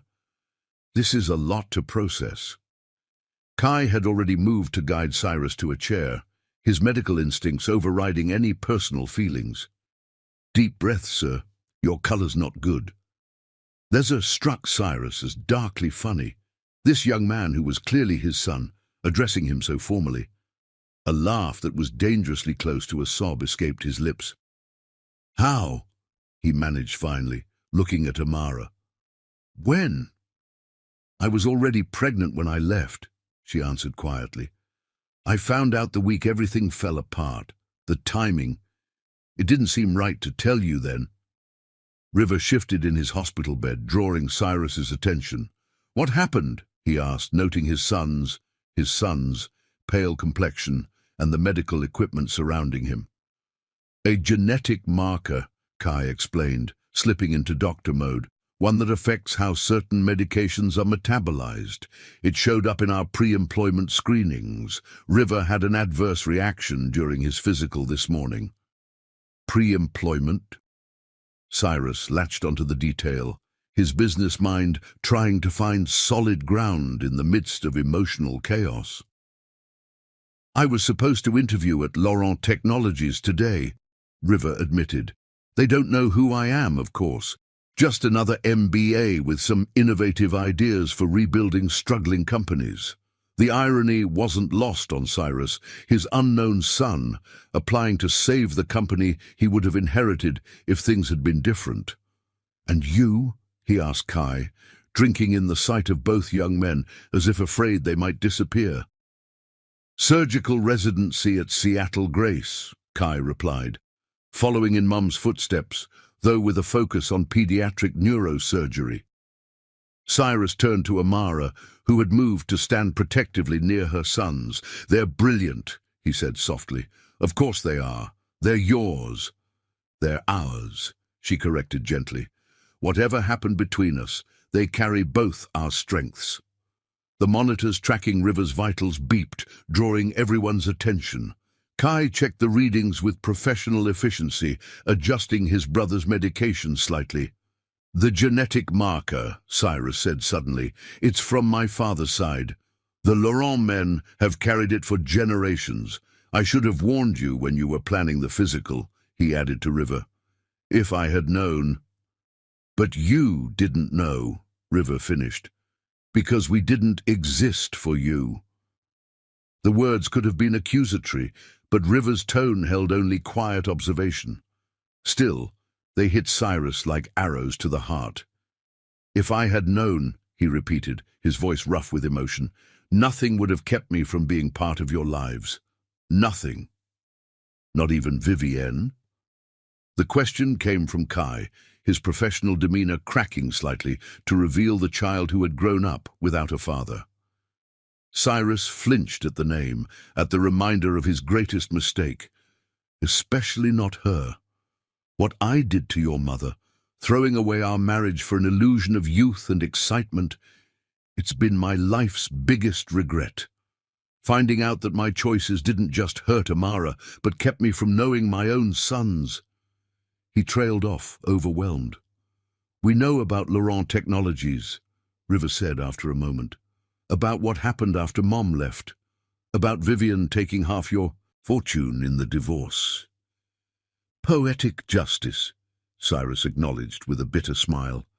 "I destroyed my marriage for her, and she destroyed what remained of my life for money." "Not your whole life," Amara spoke up. "You still have a legacy, Cyrus. It's just not the one you thought you were building." He looked at his sons, truly looked at them. Kai, with his healer's hands and compassionate eyes. River, whose innovative mind might save the company that should have been his birthright. Both of them carrying his features, but their mother's strength of character. "Tell me everything," he pleaded softly. "Tell me about their first steps, their first words. Tell me who they are." And so, in that hospital room with its rhythmic beeping and antiseptic smell, Amara began to tell the story of their sons. She spoke of Kai's early fascination with her medical textbooks, of River's entrepreneurial schemes in elementary school. She told him about the time they caught chickenpox together at age 6, about their joint science fair victory in 8th grade, about the proud moment when they both graduated as co-valedictorians of their high school class. Cyrus listened with hungry attention, his eyes moving between his sons as if trying to memorize their faces, to see in them the babies and children he had missed. The boys, young men really, added their own perspectives, filling in the gaps in their mother's narrative. As morning stretched into afternoon, nurses came and went, checking River's vitals and adjusting his medications. Kai collaborated with them effortlessly, his future role as a doctor already evident in his confident interactions with the medical staff. "You've done an amazing job with them," Cyrus said quietly to Amara during a lull in the conversation. "They're everything I could have hoped for in sons, and nothing I deserved." "They're not a punishment, Cyrus," she replied, watching as Kai explained something medical to his brother.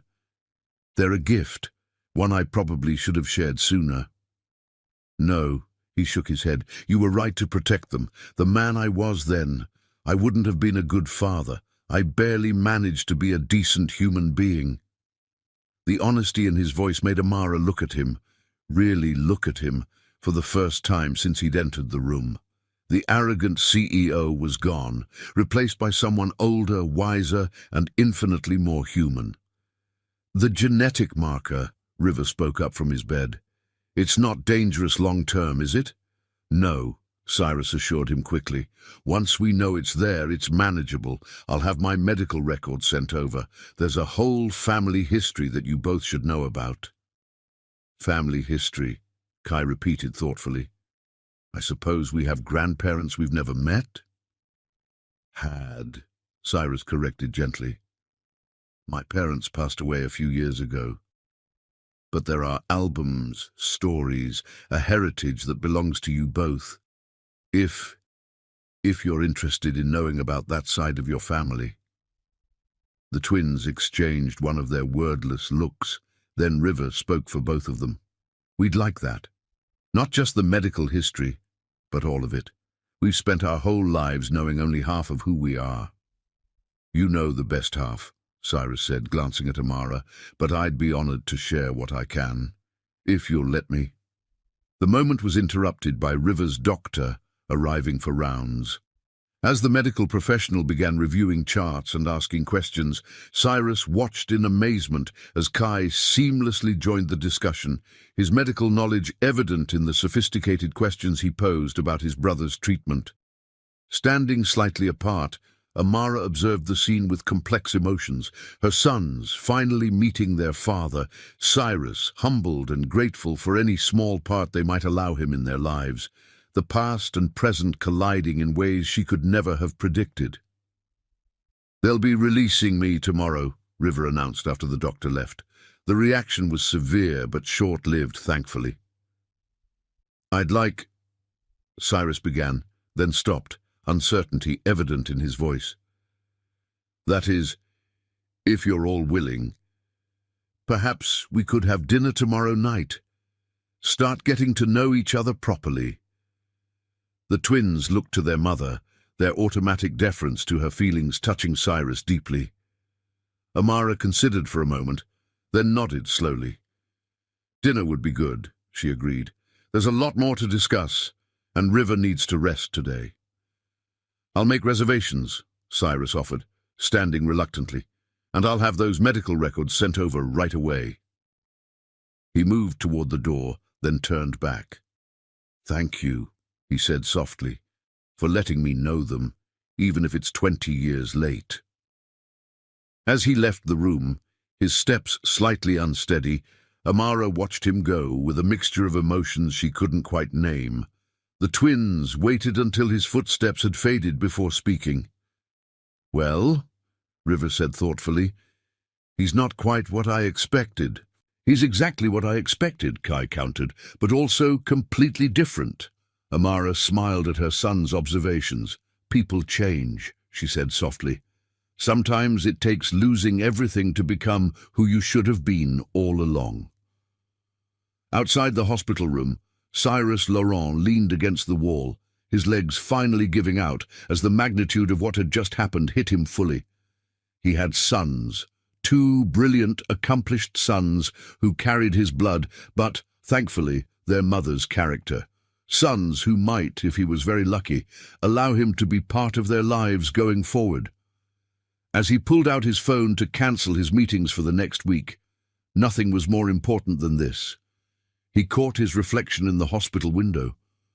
For the first time in 20 years, the man looking back at him didn't fill him with regret. Today, he had been given a chance he never knew he wanted. A possibility of redemption he had never dared to hope for. In room 742, 3 hearts beat in sync, while a fourth, just down the hall, began to remember what it felt like to be whole. Chapter 8. Revelations.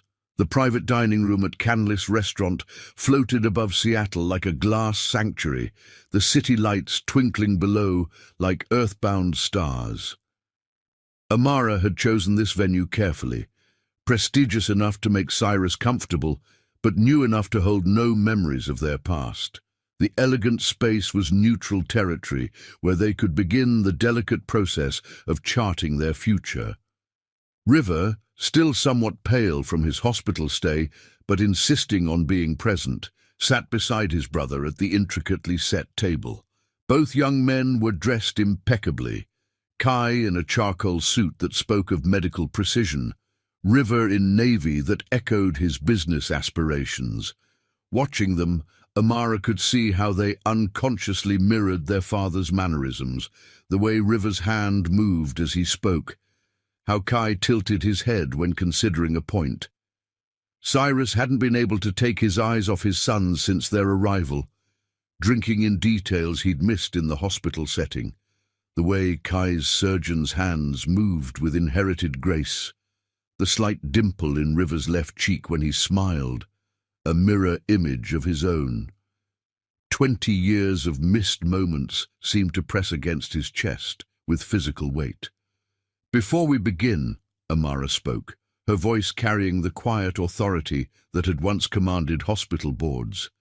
There are things we need to discuss, conditions that need to be met if we're going to move forward as a family. The word hung in the air between them, heavy with possibility and pain. Cyrus set down his water glass, giving her his complete attention. Of course, anything. First, she began pulling out a carefully prepared document, complete honesty, not just about the past, but going forward, with the boys, with each other, with ourselves. No more secrets, no more hidden agendas, no more convenient omissions. Kai and River exchanged glances, their silent communication speaking volumes about years of wondering, of piecing together fragments of their own history. This means full disclosure about Laurent Technologies, River added, his business acumen showing. All the deals, the decisions, the ethical compromises, everything that led to both the company's rise and its current situation. And complete medical histories, Kai interjected. Not just the genetic marker that brought us here, but everything that might affect future generations. We need to know what to watch for, what to prepare for. Cyrus nodded solemnly. I've already instructed my lawyers and doctors to prepare complete files. No redactions, no omissions. Everything will be available to all of you. Second, Amara continued, her voice softening slightly, therapy. All of us, both individually and as a group.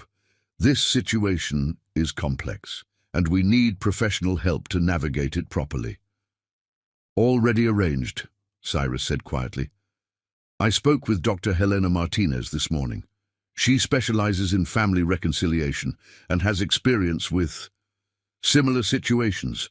She's willing to coordinate with individual therapists for each of us, ensuring a comprehensive approach to healing. Amara nodded, impressed by his proactive response. Third, a public acknowledgement of past mistakes, not just regarding our marriage, but your business practices as well. The twins deserve to step into their professional lives without shadows of scandal hanging over them. This requirement made Cyrus flinch slightly, but he nodded. I'll have my PR team prepare a statement, full disclosure, complete accountability. River, given your position with the acquisition team, perhaps you'd like to review the business aspects before release. I'd appreciate that, River replied. We need to balance transparency with stability, protect the company's future while acknowledging its past. Fourth, and here Amara's voice took on a passionate edge, a substantial contribution to organizations supporting single parents, not as penance, but as recognition of how many others face similar struggles without the resources I had. I'll establish a foundation, Cyrus replied immediately. Under your direction, if you're willing. Your experience makes you uniquely qualified to understand where support is most needed. The twins watched this exchange with fascination, seeing their parents interact as equals, each word weighted with 2 decades of history. The foundation should include medical scholarships, Kai suggested. I've seen too many talented students give up their dreams of medicine because of financial constraints. And business mentorship programs, River added, focusing on ethical entrepreneurship and sustainable development. We could create something that transforms lives across multiple sectors. And finally, Amara said, meeting Cyrus's eyes directly, time. This isn't something that can be rushed or fixed with grand gestures. Trust has to be rebuilt slowly, carefully. We need to respect each other's boundaries and healing processes. Time, Cyrus repeated softly. The one thing I can never make up for losing. He looked at his sons, emotion making his voice rough. 20 years I can never get back. First steps I never saw, achievements I never celebrated, hurts I never helped heal. But we're here now, River spoke up, his business mind seeking solutions rather than dwelling on past losses. And there are practical matters to consider, beyond the emotional ones. Kai nodded, adding, Like the fact that I'm starting my residency here in 2 weeks, and River's already been shortlisted for the executive position at Laurent Technologies' potential buyer. About that, Cyrus straightened slightly, years of business acumen surfacing. River, your proposals for rebuilding the company, they're brilliant. The board doesn't know they're reviewing plans created by my son, but the innovation, the vision, it's exactly what Laurent Technologies needs. River's eyes widened slightly. You've seen my proposals? I'm still on the board, even if I'm not CEO anymore.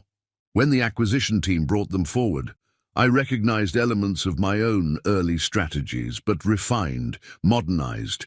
You've taken everything that worked about the company's original vision and updated it for today's market.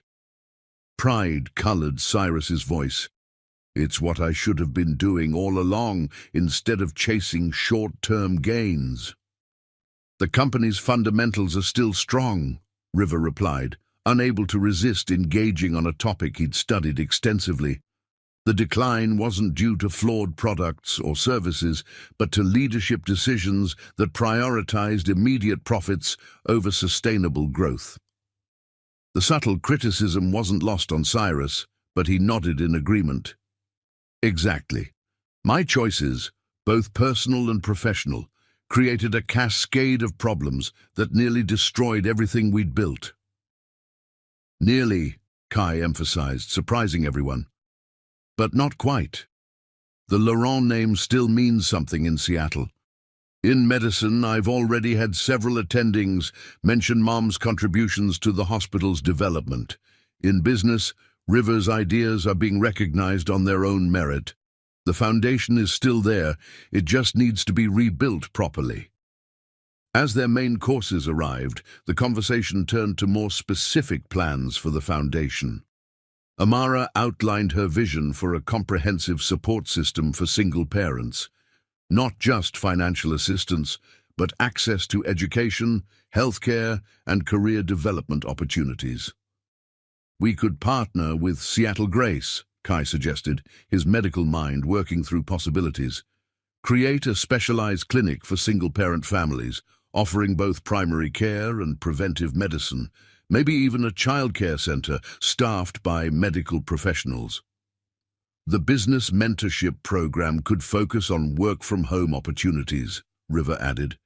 Help parents build careers that allow them to be present for their children while achieving financial independence.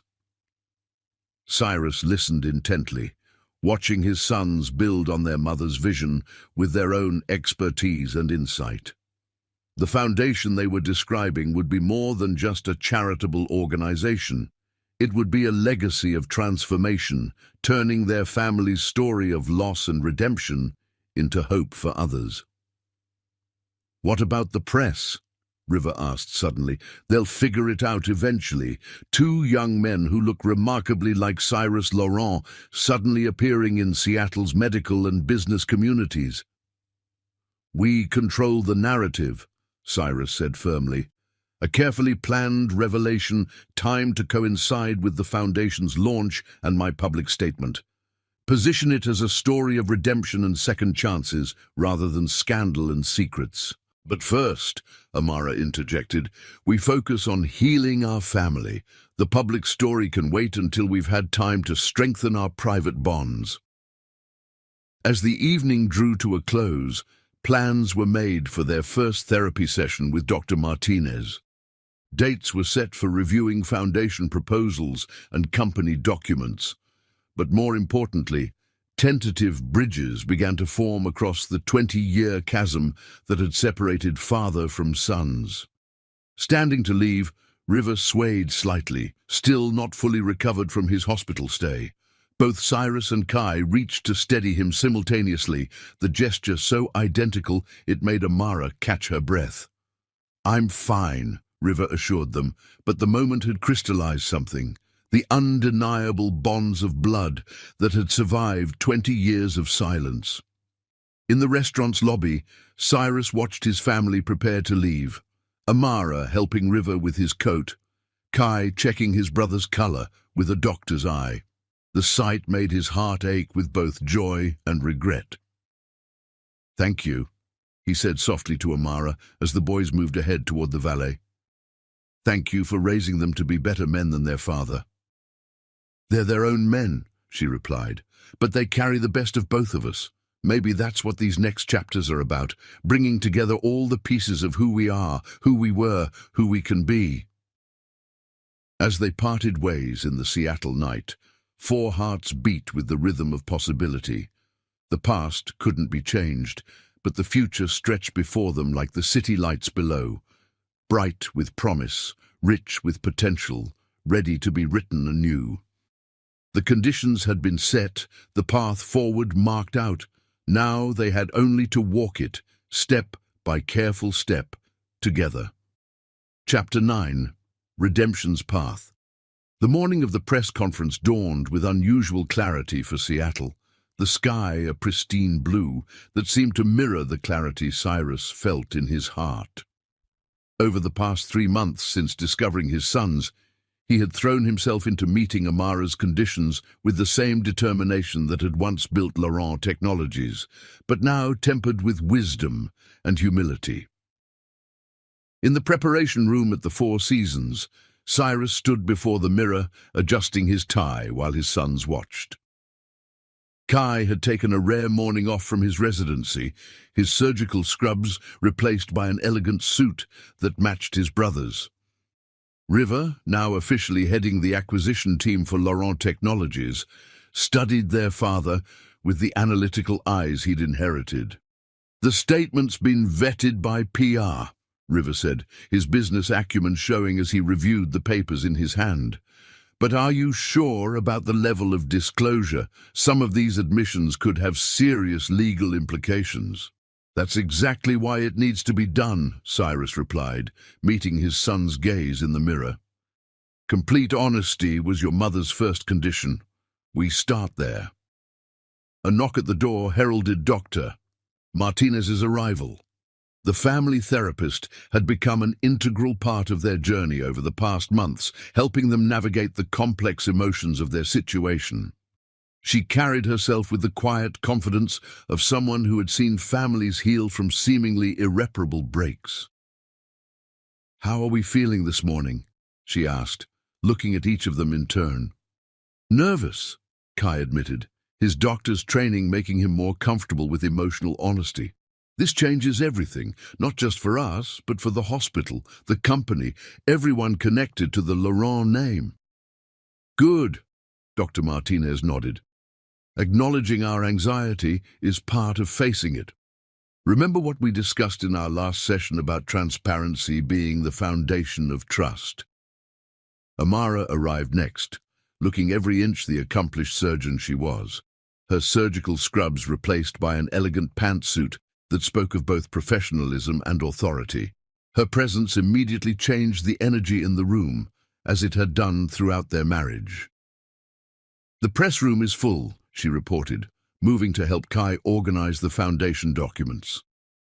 Every major business publication in Seattle, plus medical journals interested in the foundation's healthcare initiatives.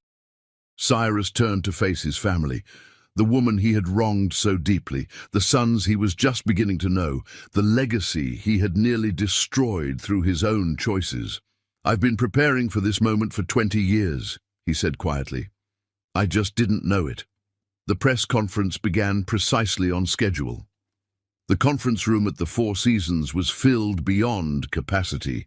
Journalists, business reporters, and corporate representatives all eager to hear what Cyrus Laurent had to say.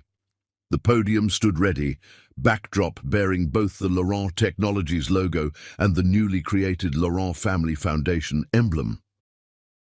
Cyrus approached the microphone while his family sat in the front row, presenting a united front that immediately set tongues wagging. Among the assembled media, Dr. Martinez had helped them prepare for this moment, coaching them on body language and emotional support. 20 years ago, Cyrus began, his voice steady and clear, "I made a series of choices that nearly destroyed everything of value in my life. Today, I'm here to acknowledge those mistakes and to share some truths that have been too long hidden." The room fell silent as Cyrus detailed his past transgressions, both personal and professional. He spoke of business decisions made for short-term gain rather than sustainable growth, of ethical compromises that had prioritized profit over principle. But most importantly, he spoke of his greatest failure, the destruction of his marriage and the unknown cost of his choices. "What I didn't know then," he continued, his voice thick with emotion, "was that when I betrayed my wife's trust, I wasn't just losing my marriage, I was losing the chance to know my sons." A murmur ran through the crowd as Kai and River stood, moving to join their father at the podium. The resemblance was undeniable. 3 generations of Laurent men standing together for the first time. I'd like to introduce Dr. Kai Laurent Thorne, pediatric neurosurgery resident at Seattle Grace Hospital, and River Laurent Thorne, who many of you know as the architect of Laurent Technologies' upcoming reorganization. My sons, who have achieved extraordinary success through their own merit, guided by their remarkable mother, Dr. Amara Thorne. The cameras flashed frantically as Amara joined them, her presence completing the family picture. Questions erupted from the assembled journalists, but Cyrus held up a hand for silence. Today isn't just about acknowledgement of past wrongs. It's about creating something new from the lessons of the past. I'm pleased to announce the establishment of the Laurent Family Foundation, a non-profit organization dedicated to supporting single-parent families and promoting ethical business practices. River stepped forward to outline the foundation's business initiatives, his confident presence reminiscent of his father's younger days, but tempered with wisdom beyond his years. He detailed programs for sustainable business development, ethical entrepreneurship training, and support for working parents.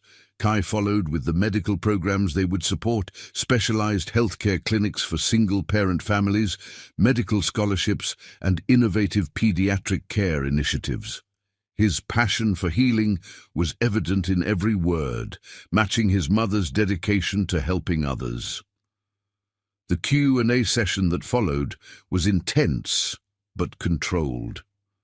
The family handled each question with practiced ease, their months of preparation evident in their coordinated responses. "Dr. Laurent Thorne," a reporter called to Kai, "how does it feel to discover your heir to one of Seattle's most prominent business dynasties?" "I already had the most valuable inheritance possible," Kai replied smoothly. "Our mother's example of strength, integrity, and dedication to helping others. The Laurent name is something we're proud to add to that legacy, but it doesn't define us." "Mr. Laurent," another journalist addressed Cyrus, "there are rumors that your son River's proposals for Laurent Technologies involve significant changes to the corporate structure. Are you concerned about having your company's future in the hands of a son you've just met?" "River's proposals were approved by the board before anyone knew of our relationship," Cyrus answered proudly. "His vision for the company's future is exactly what Laurent Technologies needs, a return to the principles of innovation and integrity that we somehow lost along the way." After the conference, they retreated to the private room where their day had begun. The energy that had carried them through the public appearance began to ebb, leaving them with the quiet reality of what they had just done. "Well," River said, loosening his tie, "that's going to be all over the business news by tonight." "The medical community too," Kai added, checking messages on his phone. "My chief resident already texted asking if this means I'm too rich to finish my residency." "As if Mom would let you quit," River teased, the brothers' easy banter helping to lighten the moment. Dr. Martinez watched their interaction with approval. "This is good," she said quietly to Amara. "They're maintaining their natural dynamic even under pressure. It shows how solid their foundation is." Later that evening, as Seattle's lights began to twinkle against the darkening sky, 4 separate journals were opened in 4 different locations across the city, each contained reflections on the day, on the journey that had brought them here, on the path that stretched ahead. In his penthouse, Cyrus wrote of pride in his son's achievements and gratitude for the chance to know them. In her new Seattle home, Amara reflected on the strength it took to open old wounds in hope of better healing. In their respective apartments, Kai and River recorded their thoughts on family, legacy, and the delicate balance between past and future.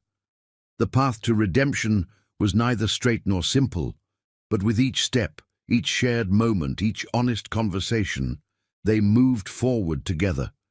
The shadows of the past began to recede, making way for the light of new understanding, new connections, new possibilities. Tomorrow would bring new challenges, more therapy sessions, business decisions, medical emergencies, family dynamics to navigate. But tonight, in four corners of Seattle, four hearts beat with the same rhythm of hope, each one carrying a piece of their shared story, each one contributing to the symphony of their healing. The Laurent name was being redefined, not just as a business empire, but as a testament to the power of forgiveness, the strength of family bonds, and the possibility of redemption. Their story, once marked by betrayal and loss, was becoming something else entirely, a beacon of hope for others who might need to find their way back home. Chapter 10. Building Bridges. 6 months after the press conference, Seattle's autumn painted the city in shades of gold and crimson as the Laurent family gathered for their now-established Sunday dinner. Amara's new home in Madison Park had become the heart of their rebuilding family, its warm spaces filling with the kind of comfortable chaos that only comes from genuine connection. The kitchen buzzed with activity as Cyrus and Kai worked side by side preparing dinner. Over the months, they had discovered a shared love of cooking, Kai approaching it with surgical precision, while Cyrus had developed a more intuitive style during his years of solitude. Tonight, they were attempting a complex French dish from Cyrus's grandmother's recipe book, another piece of family history being passed down. "The key is in the timing," Cyrus explained, demonstrating the proper way to fold the delicate pastry. "Just like in surgery, right?" Kai nodded, his hands already mimicking his father's movements with natural grace. "The precision of cooking is what drew me to it during med school. It was like practicing sutures, but with more immediate rewards." In the family room, River sat with Amara, reviewing the latest quarterly reports from Laurent Technologies. The company's turnaround under River's leadership had exceeded all expectations, with stock prices climbing steadily as investors responded to their new direction. "The sustainable energy division is outperforming projections," River explained, his excitement evident as he scrolled through the data on his tablet. "The partnerships we've established with environmental research firms are opening up entirely new markets." Amara listened with pride, remembering how River had shown the same enthusiasm when trading Pokemon cards in elementary school. "Your father was right. You have his business instincts, but you've shaped them into something uniquely your own." The mention of Cyrus no longer brought tension to these conversations. Dr. Martinez's therapy sessions had helped them all navigate the complex emotions of their situation, teaching them to acknowledge past pain while building new connections. The doorbell rang, announcing the arrival of Marcus Chen and his wife Eleanor. The former CFO had become a regular at these family dinners, his early role in protecting Amara's secrets now transformed into a bridge between past and present. "Something smells amazing," Elena commented as she handed Amara a bottle of wine. "Please tell me Kai and Cyrus are making that chocolate soufflé again." "Better," River called from his spot on the couch. "They're attempting Grand-Mère Laurent's coq au vin en croûte. We may need to order pizza as backup." The easy laughter that followed was a testament to how far they'd come. These dinners had evolved from awkward attempts at connection into genuine family gatherings, each one adding another layer to their growing bonds. As they moved to the dining room, Amara caught herself studying the tableau before her. Cyrus and Kai plating the food with synchronized movements. River and Marcus deep in discussion about market trends. Elena arranging flowers in the centerpiece Cyrus had brought, a family pieced together from fragments of past and present. "Mom," Kai's voice drew her attention. "You've got that look again." "What look?" she asked, though she knew exactly what he meant. "The one that says you're cataloguing memories," River answered, coming to help carry dishes to the table, "like you're making sure everything's real." Cyrus paused in his plating, understanding flickering across his features. He still had moments like that himself, instances when the simple fact of his son's presence seemed almost too precious to be true. "Speaking of memories," he said carefully, "I've been meaning to ask you all something." He reached into his jacket pocket, pulling out a small velvet box that made Amara's heart skip a beat. The Laurent summer house on San Juan Island. I've kept it all these years, though I've rarely used it. I thought perhaps for Christmas. The invitation hung in the air, weighted with significance. The summer house had been a source of some of their happiest memories as a couple, and some of Cyrus's darkest days after Amara left. "A family Christmas?" Kai asked, his expression thoughtful. "All of us?" "Marcus and Elena too, if they're willing," Cyrus added quickly. "There's plenty of room and, well, they're part of this family too, in their own way." Marcus smiled, remembering his own role in this story. "We'd be honored, though I expect full documentation of Cyrus attempting to cook Christmas dinner." "Actually," Cyrus opened the velvet box, revealing an antique key. "I thought we might all cook together. Create new traditions while honoring old ones. The kitchen there is big enough for multiple cooks, and there's this bay window where Amara used to—" He trailed off, suddenly uncertain whether the memory was his to share. But Amara finished for him, her voice soft with remembrance. "Where I used to sit and watch the sunset over the water. That window seat was my favorite spot in the whole house."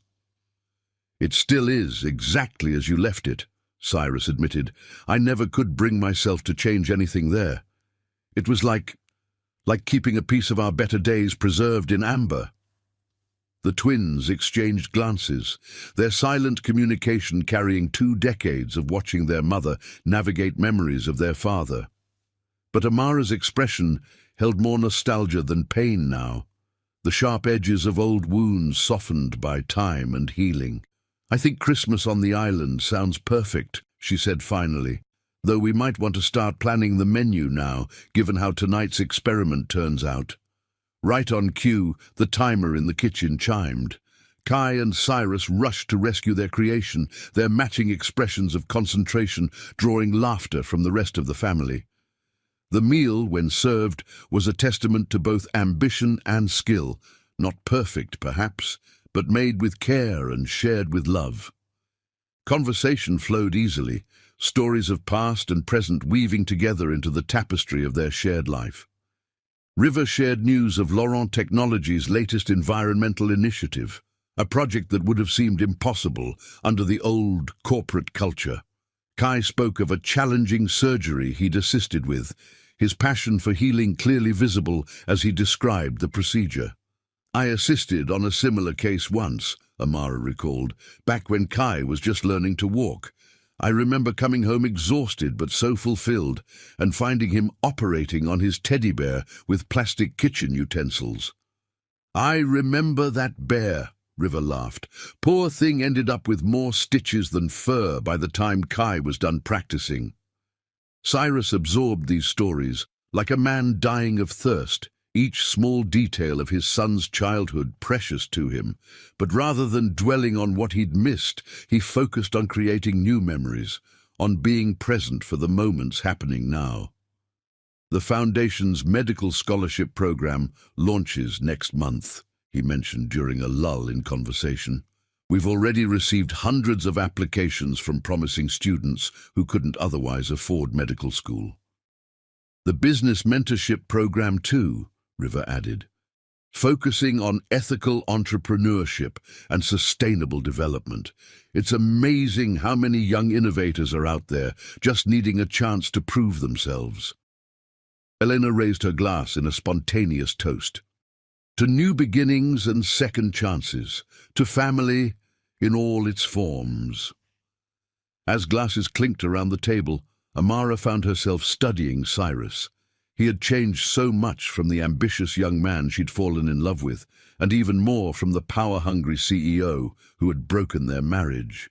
This newer version of him, tempered by regret and humbled by loss, showed glimpses of both while being something entirely new. After dinner, they moved to the living room where family photos now lined the walls, a chronicle of 20 years viewed from multiple angles. The twins' childhood achievements were displayed alongside recent family pictures, creating a visual timeline of their journey. "Have you seen this one?" Kai asked his father, pointing to a photograph of him and River at their high school graduation. Mum almost missed it because of an emergency surgery, but she made it just in time to see us get our diplomas. "Tell him about your speech," River prompted, grinning at the memory. "Our speech," Kai corrected. "We were co-valedictorians, remember?" As the twins shared the story, Amara moved to stand beside Cyrus, both of them watching, their sons with matching expressions of pride. "We did good with them," she said softly, "despite everything." "You did good with them," Cyrus corrected gently. "I'm just grateful for the chance to know them now." The evening wound down slowly, none of them quite ready to end this moment of perfect family harmony. Plans for Christmas were discussed in more detail. Who would bring what dishes, which traditions they wanted to maintain or create anew. "We should invite Mrs. Chen," River suggested suddenly. "She was there for us all those years in Portland. She should be part of this too." Amara smiled, touched by her son's thoughtfulness. "I'll call her tomorrow, though she'll insist on bringing enough food to feed an army." "Perfect," Cyrus declared. "The more the merrier. The house has been too quiet for too long." As their guests prepared to leave, Marcus pulled Cyrus aside for a moment. "You know," he said quietly, "when I helped Amara all those years ago, I never imagined we'd end up here. But watching you now, with your sons, with her, this is the man I always knew you could be." The words hit Cyrus deeply, reminding him of how far he'd come and how far he still had to go. But looking at his family, Kai helping Elena with her coat, River and Amara making plans for next week's dinner, all of them together and whole, he knew that every step of this journey was worth it. Later, after everyone had gone and the dishes were done, Amara found herself alone with Cyrus in the kitchen. They moved around each other with the ease of long practice, putting away leftovers and wiping down counters. "Thank you," he said suddenly, making her pause in her tasks. "For what?" "For this, for allowing me into their lives, into your life, for giving me the chance to try to become someone worthy of this family." Amara studied him for a long moment, seeing the boy she'd fallen in love with, the man who had broken her heart, and the father who was working so hard to make amends, all layered together like geological strata, each layer essential to who he had become. "We're all becoming," she said finally. "That's what family is about, growing together, healing together, building something new from all the pieces of who we are." As Cyrus left that night, the autumn air crisp around him, he felt something settle in his heart. The path ahead was still long, still required careful navigation of complex emotions and delicate relationships. But with each Sunday dinner, each shared story, each small moment of connection, they were building bridges across the chasms of their past, creating something stronger and more beautiful than what had been lost. In 4 corners of Seattle, 4 journals were opened once again, 4 perspectives on the same evening, 4 hearts beating with the same rhythm of hope and healing, 4 pieces of a family portrait slowly coming into focus. The bridges they were building weren't just between people, but between past and present, between loss and recovery, between who they had been and who they were becoming.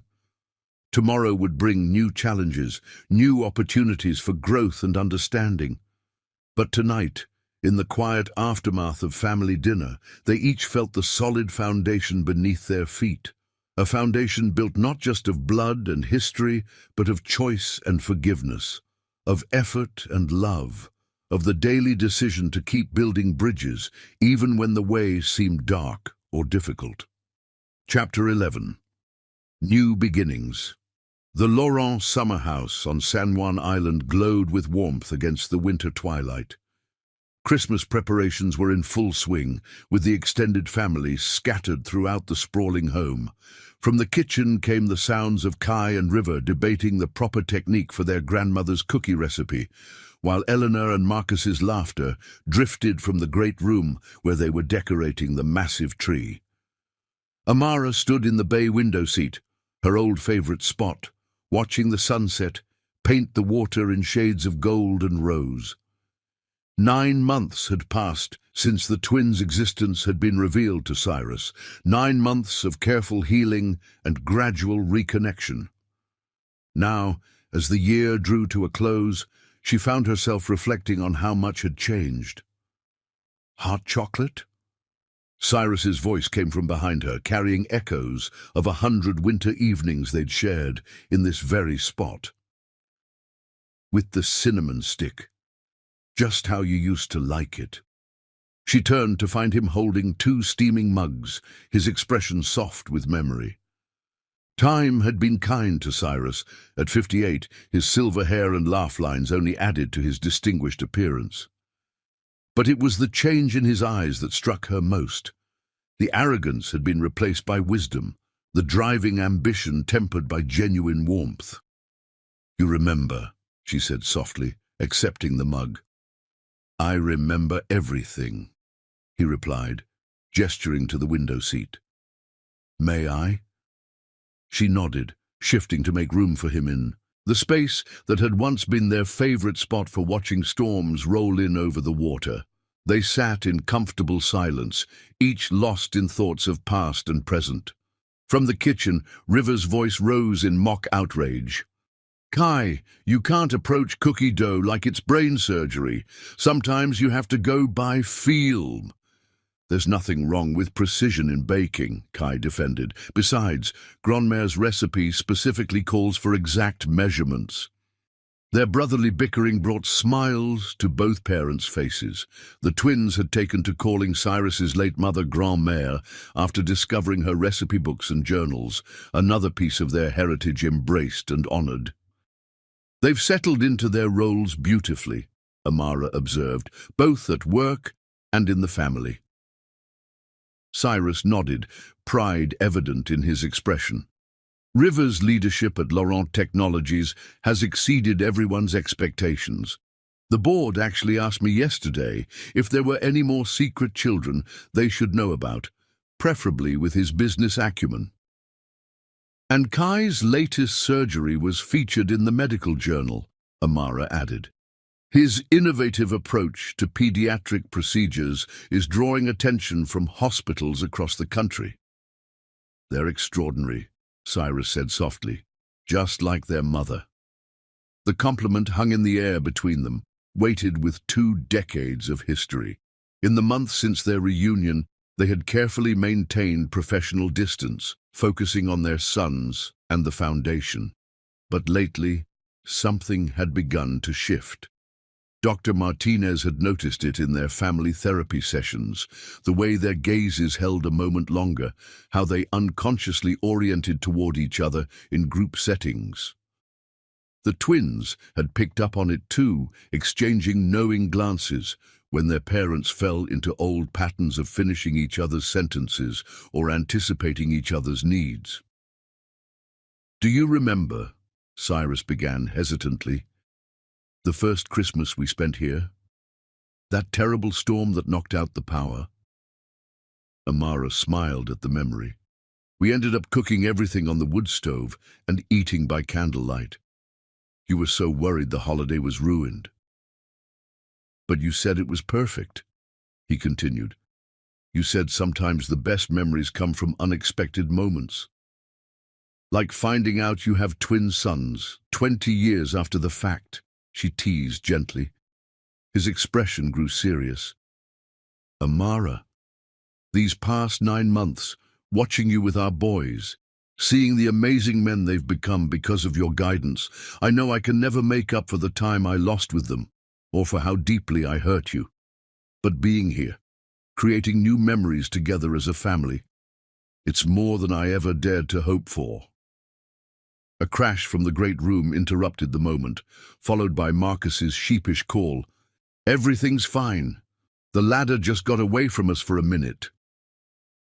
Rising to investigate, Amara and Cyrus found Eleanor and Marcus surrounded by fallen garland and ornaments, both looking slightly guilty. We were trying to reach the top of the tree, Eleanor explained, untangling herself from a string of lights. Here, let me help, Cyrus offered, his height making the task easier. As he reached up to secure the star, Amara found herself studying him, the gentle way he handled the delicate ornaments, how he took care to arrange the lights just so, his patient attention to detail so different from the driven businessman he'd once been.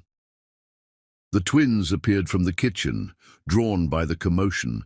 Their hair was dusted with flour, and River had what looked suspiciously like cookie dough on his cheek. Do we want to know what happened to Grandma's cookies?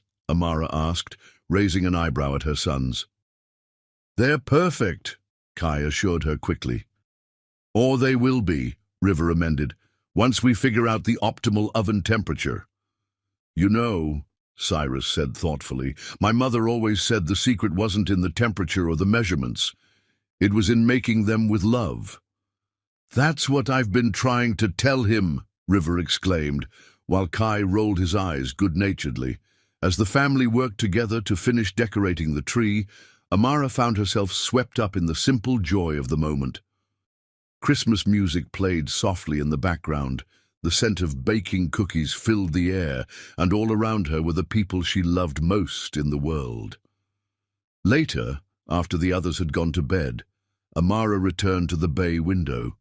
The moon had risen, casting a silver path across the water, and snow had begun to fall softly outside. I thought I might find you here. Cyrus's voice came quietly from behind her. He held 2 fresh mugs of hot chocolate and a small wrapped package. What's this? She asked as he joined her in the window seat. Something I've been wanting to give you for a while now, he replied, handing her the package. Open it. Inside was a leather-bound journal, its pages filled with his familiar handwriting.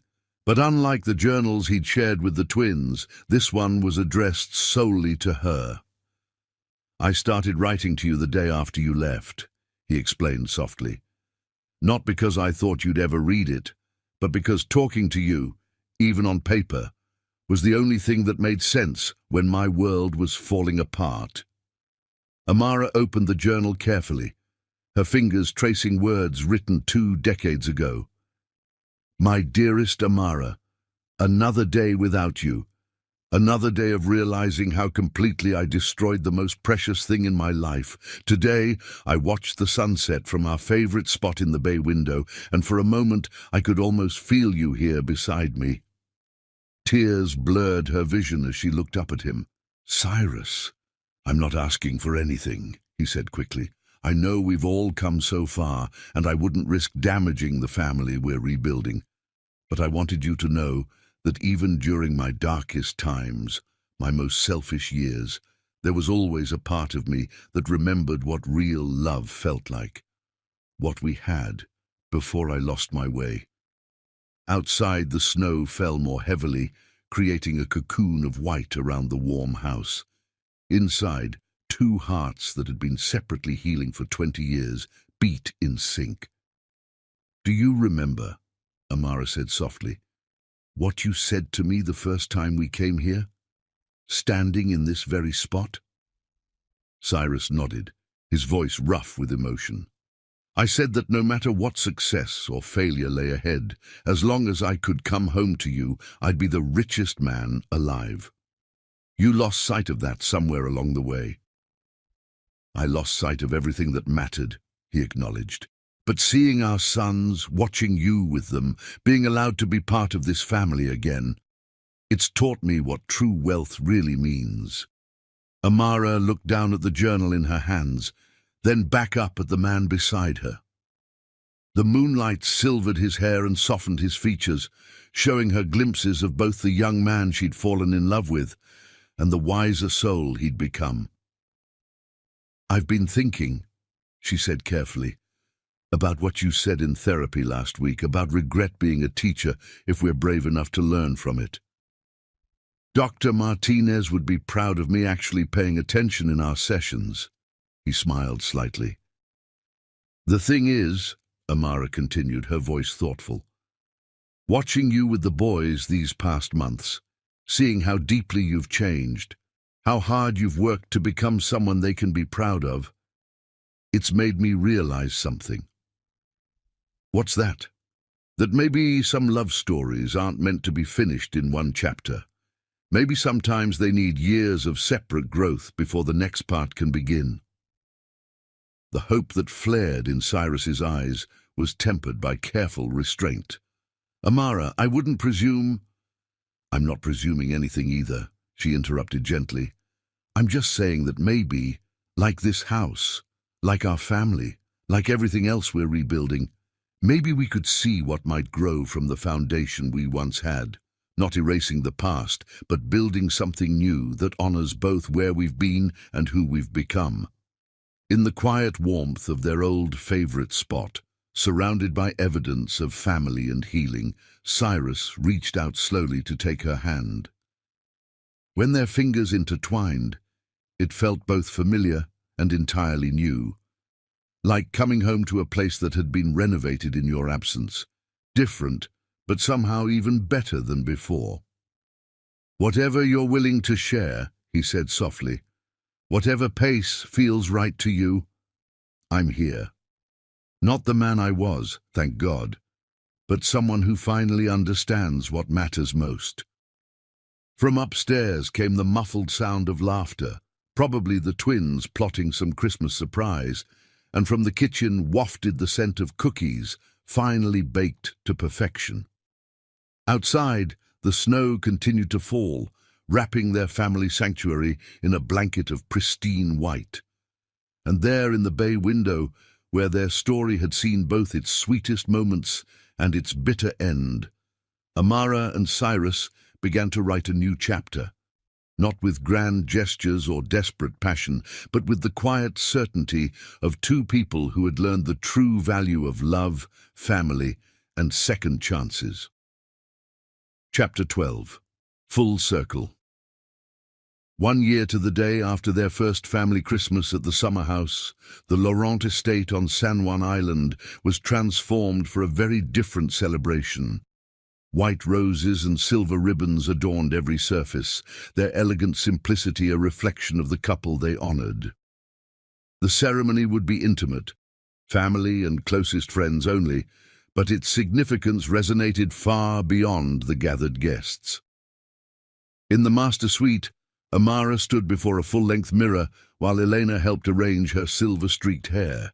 She had chosen a gown in deep midnight blue rather than traditional white, its flowing lines emphasizing her natural elegance. At 58, she wore her age like a crown, each line on her face, telling a story of strength, survival, and ultimately love reclaimed. "Mom!" Kai's voice came from the doorway. Both twins stood there in matching tuxedos, their father's features softened by their mother's grace. "Everyone's ready whenever you are." River stepped forward, holding a small velvet box. "We found this in Dad's study when we were helping him move.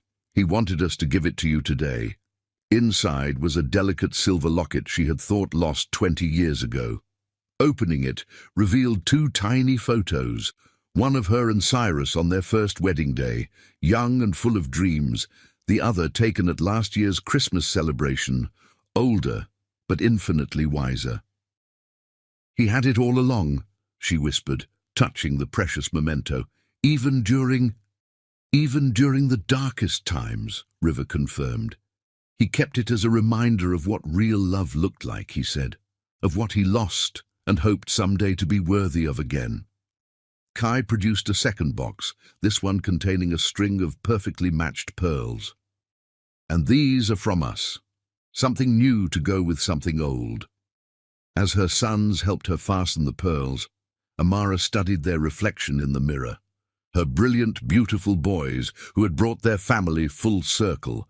They had grown into such remarkable men, carrying the best of both their parents while blazing their own paths. Downstairs in his old study, Cyrus adjusted his bow tie with trembling fingers. Marcus stood nearby, ready to fulfill his duties as best man. "Nervous?" Marcus asked, though he already knew the answer. "Terrified," Cyrus admitted. "Not of marrying her. That's the surest thing I've ever known. But of failing her again, of not being the man she deserves." "That fear," Marcus said wisely, "is exactly why you won't fail. The Cyrus Laurent I knew 20 years ago never doubted himself. This version of you understands the price of pride and the value of humility." A knock at the door revealed River, come to escort his father to the ceremony. The similarities between them were striking. Same height, same bearing, same dimple when they smiled, but River carried himself with a quiet confidence that his father had only found late in life. "Mum's ready," he announced. "And Dad? She's absolutely beautiful." The ceremony would take place in the garden room, its glass walls offering a panoramic view of the Sound. Snow fell softly outside, but inside the space bloomed with white roses and twinkling lights. Their gathered family waited. Elena and Marcus, Mrs. Chen, who had flown in from Portland, key members of the hospital board, and Laurent Technologies, all witnesses to this extraordinary second chance. When Kai and River appeared at the entrance with their mother between them, Cyrus felt his heart stop. Amara seemed to float toward him, her midnight blue gown catching the light like stars on water. The years fell away as he watched her approach, yet every line on her face was precious to him, markers of a life lived with courage and grace. Their vows were both old and new, acknowledging their past while embracing their future. 22 years ago, Cyrus began, his voice carrying clearly through the hushed room, "I made you promises I failed to keep. I confused success with happiness, ambition with fulfillment. But love, true love, gave me a second chance I never deserved. Through our extraordinary sons, through your capacity for forgiveness, through the daily miracle of being allowed back into your life, I've learned what real wealth means." Tears sparkled in Amara's eyes as she responded, "Our love story took the longest road home. But perhaps we needed those years apart to become people capable of the love we share now. You are not the man I first married, and I am not that young woman. We are better, stronger, wiser, and our love is deeper for having survived its winter to bloom again." The exchange of rings carried deeper meaning this time, not just symbols of commitment, but tokens of redemption, of wisdom hard-won, and love carefully rebuilt. When the minister pronounced them husband and wife, their kiss was gentle yet profound, carrying echoes of their past passion, tempered by mature understanding. Their sons led the applause, their joy radiating through the room. The celebration that followed was everything they had hoped for, intimate, joyful, filled with love and laughter. Kai and River gave a joint toast that left not a dry eye in the house, speaking of the power of forgiveness and the strength they'd learned from both parents. As evening fell, snow continued to drift past the windows, while inside, the newly reunited family celebrated. Cyrus and Amara shared their first dance to the same song they'd chosen 22 years ago, but this time, the lyrics about lasting love and overcoming obstacles held deeper meaning. Later, they slipped away to their favorite bay window seat, champagne glasses in hand. "Happy," Cyrus asked softly, though he could see the answer in her eyes. Complete, Amara replied, leaning into him. Look at our family. Kai discussing his latest research with Eleanor, River and Marcus plotting some new business venture, Mrs. Chen teaching everyone her secret cookie recipe. This is what real success looks like. This is what real life looks like, he corrected gently. Messy and complicated and absolutely perfect. From across the room they heard River call out, "Dad, come settle a debate about the company's first merger." "Go on," Amara smiled.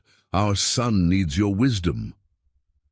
"Our sons," Cyrus emphasized, kissing her softly before rising. "The greatest gift you ever gave me, even when I didn't know I had it." As he joined their children, Amara watched from her window seat, her heart full. The snow fell steadily now, wrapping their family sanctuary in pristine white, while inside, love bloomed like roses in winter. Their story hadn't ended with betrayal and loss. It had simply taken a 20-year intermission before its most beautiful chapter could begin. Now, surrounded by the family they'd built and rebuilt, their love had finally come full circle, stronger for its scars, wiser for its wounds, and more precious for having been lost and found again. Outside, the snow continued to fall on San Juan Island, each flake a tiny miracle of second chances. Inside, two hearts that had learned to beat separately found their shared rhythm once more, while their sons, the living proof of love's endurance, celebrated the family that had taken the longest road to find its way home. Subscribe if you enjoyed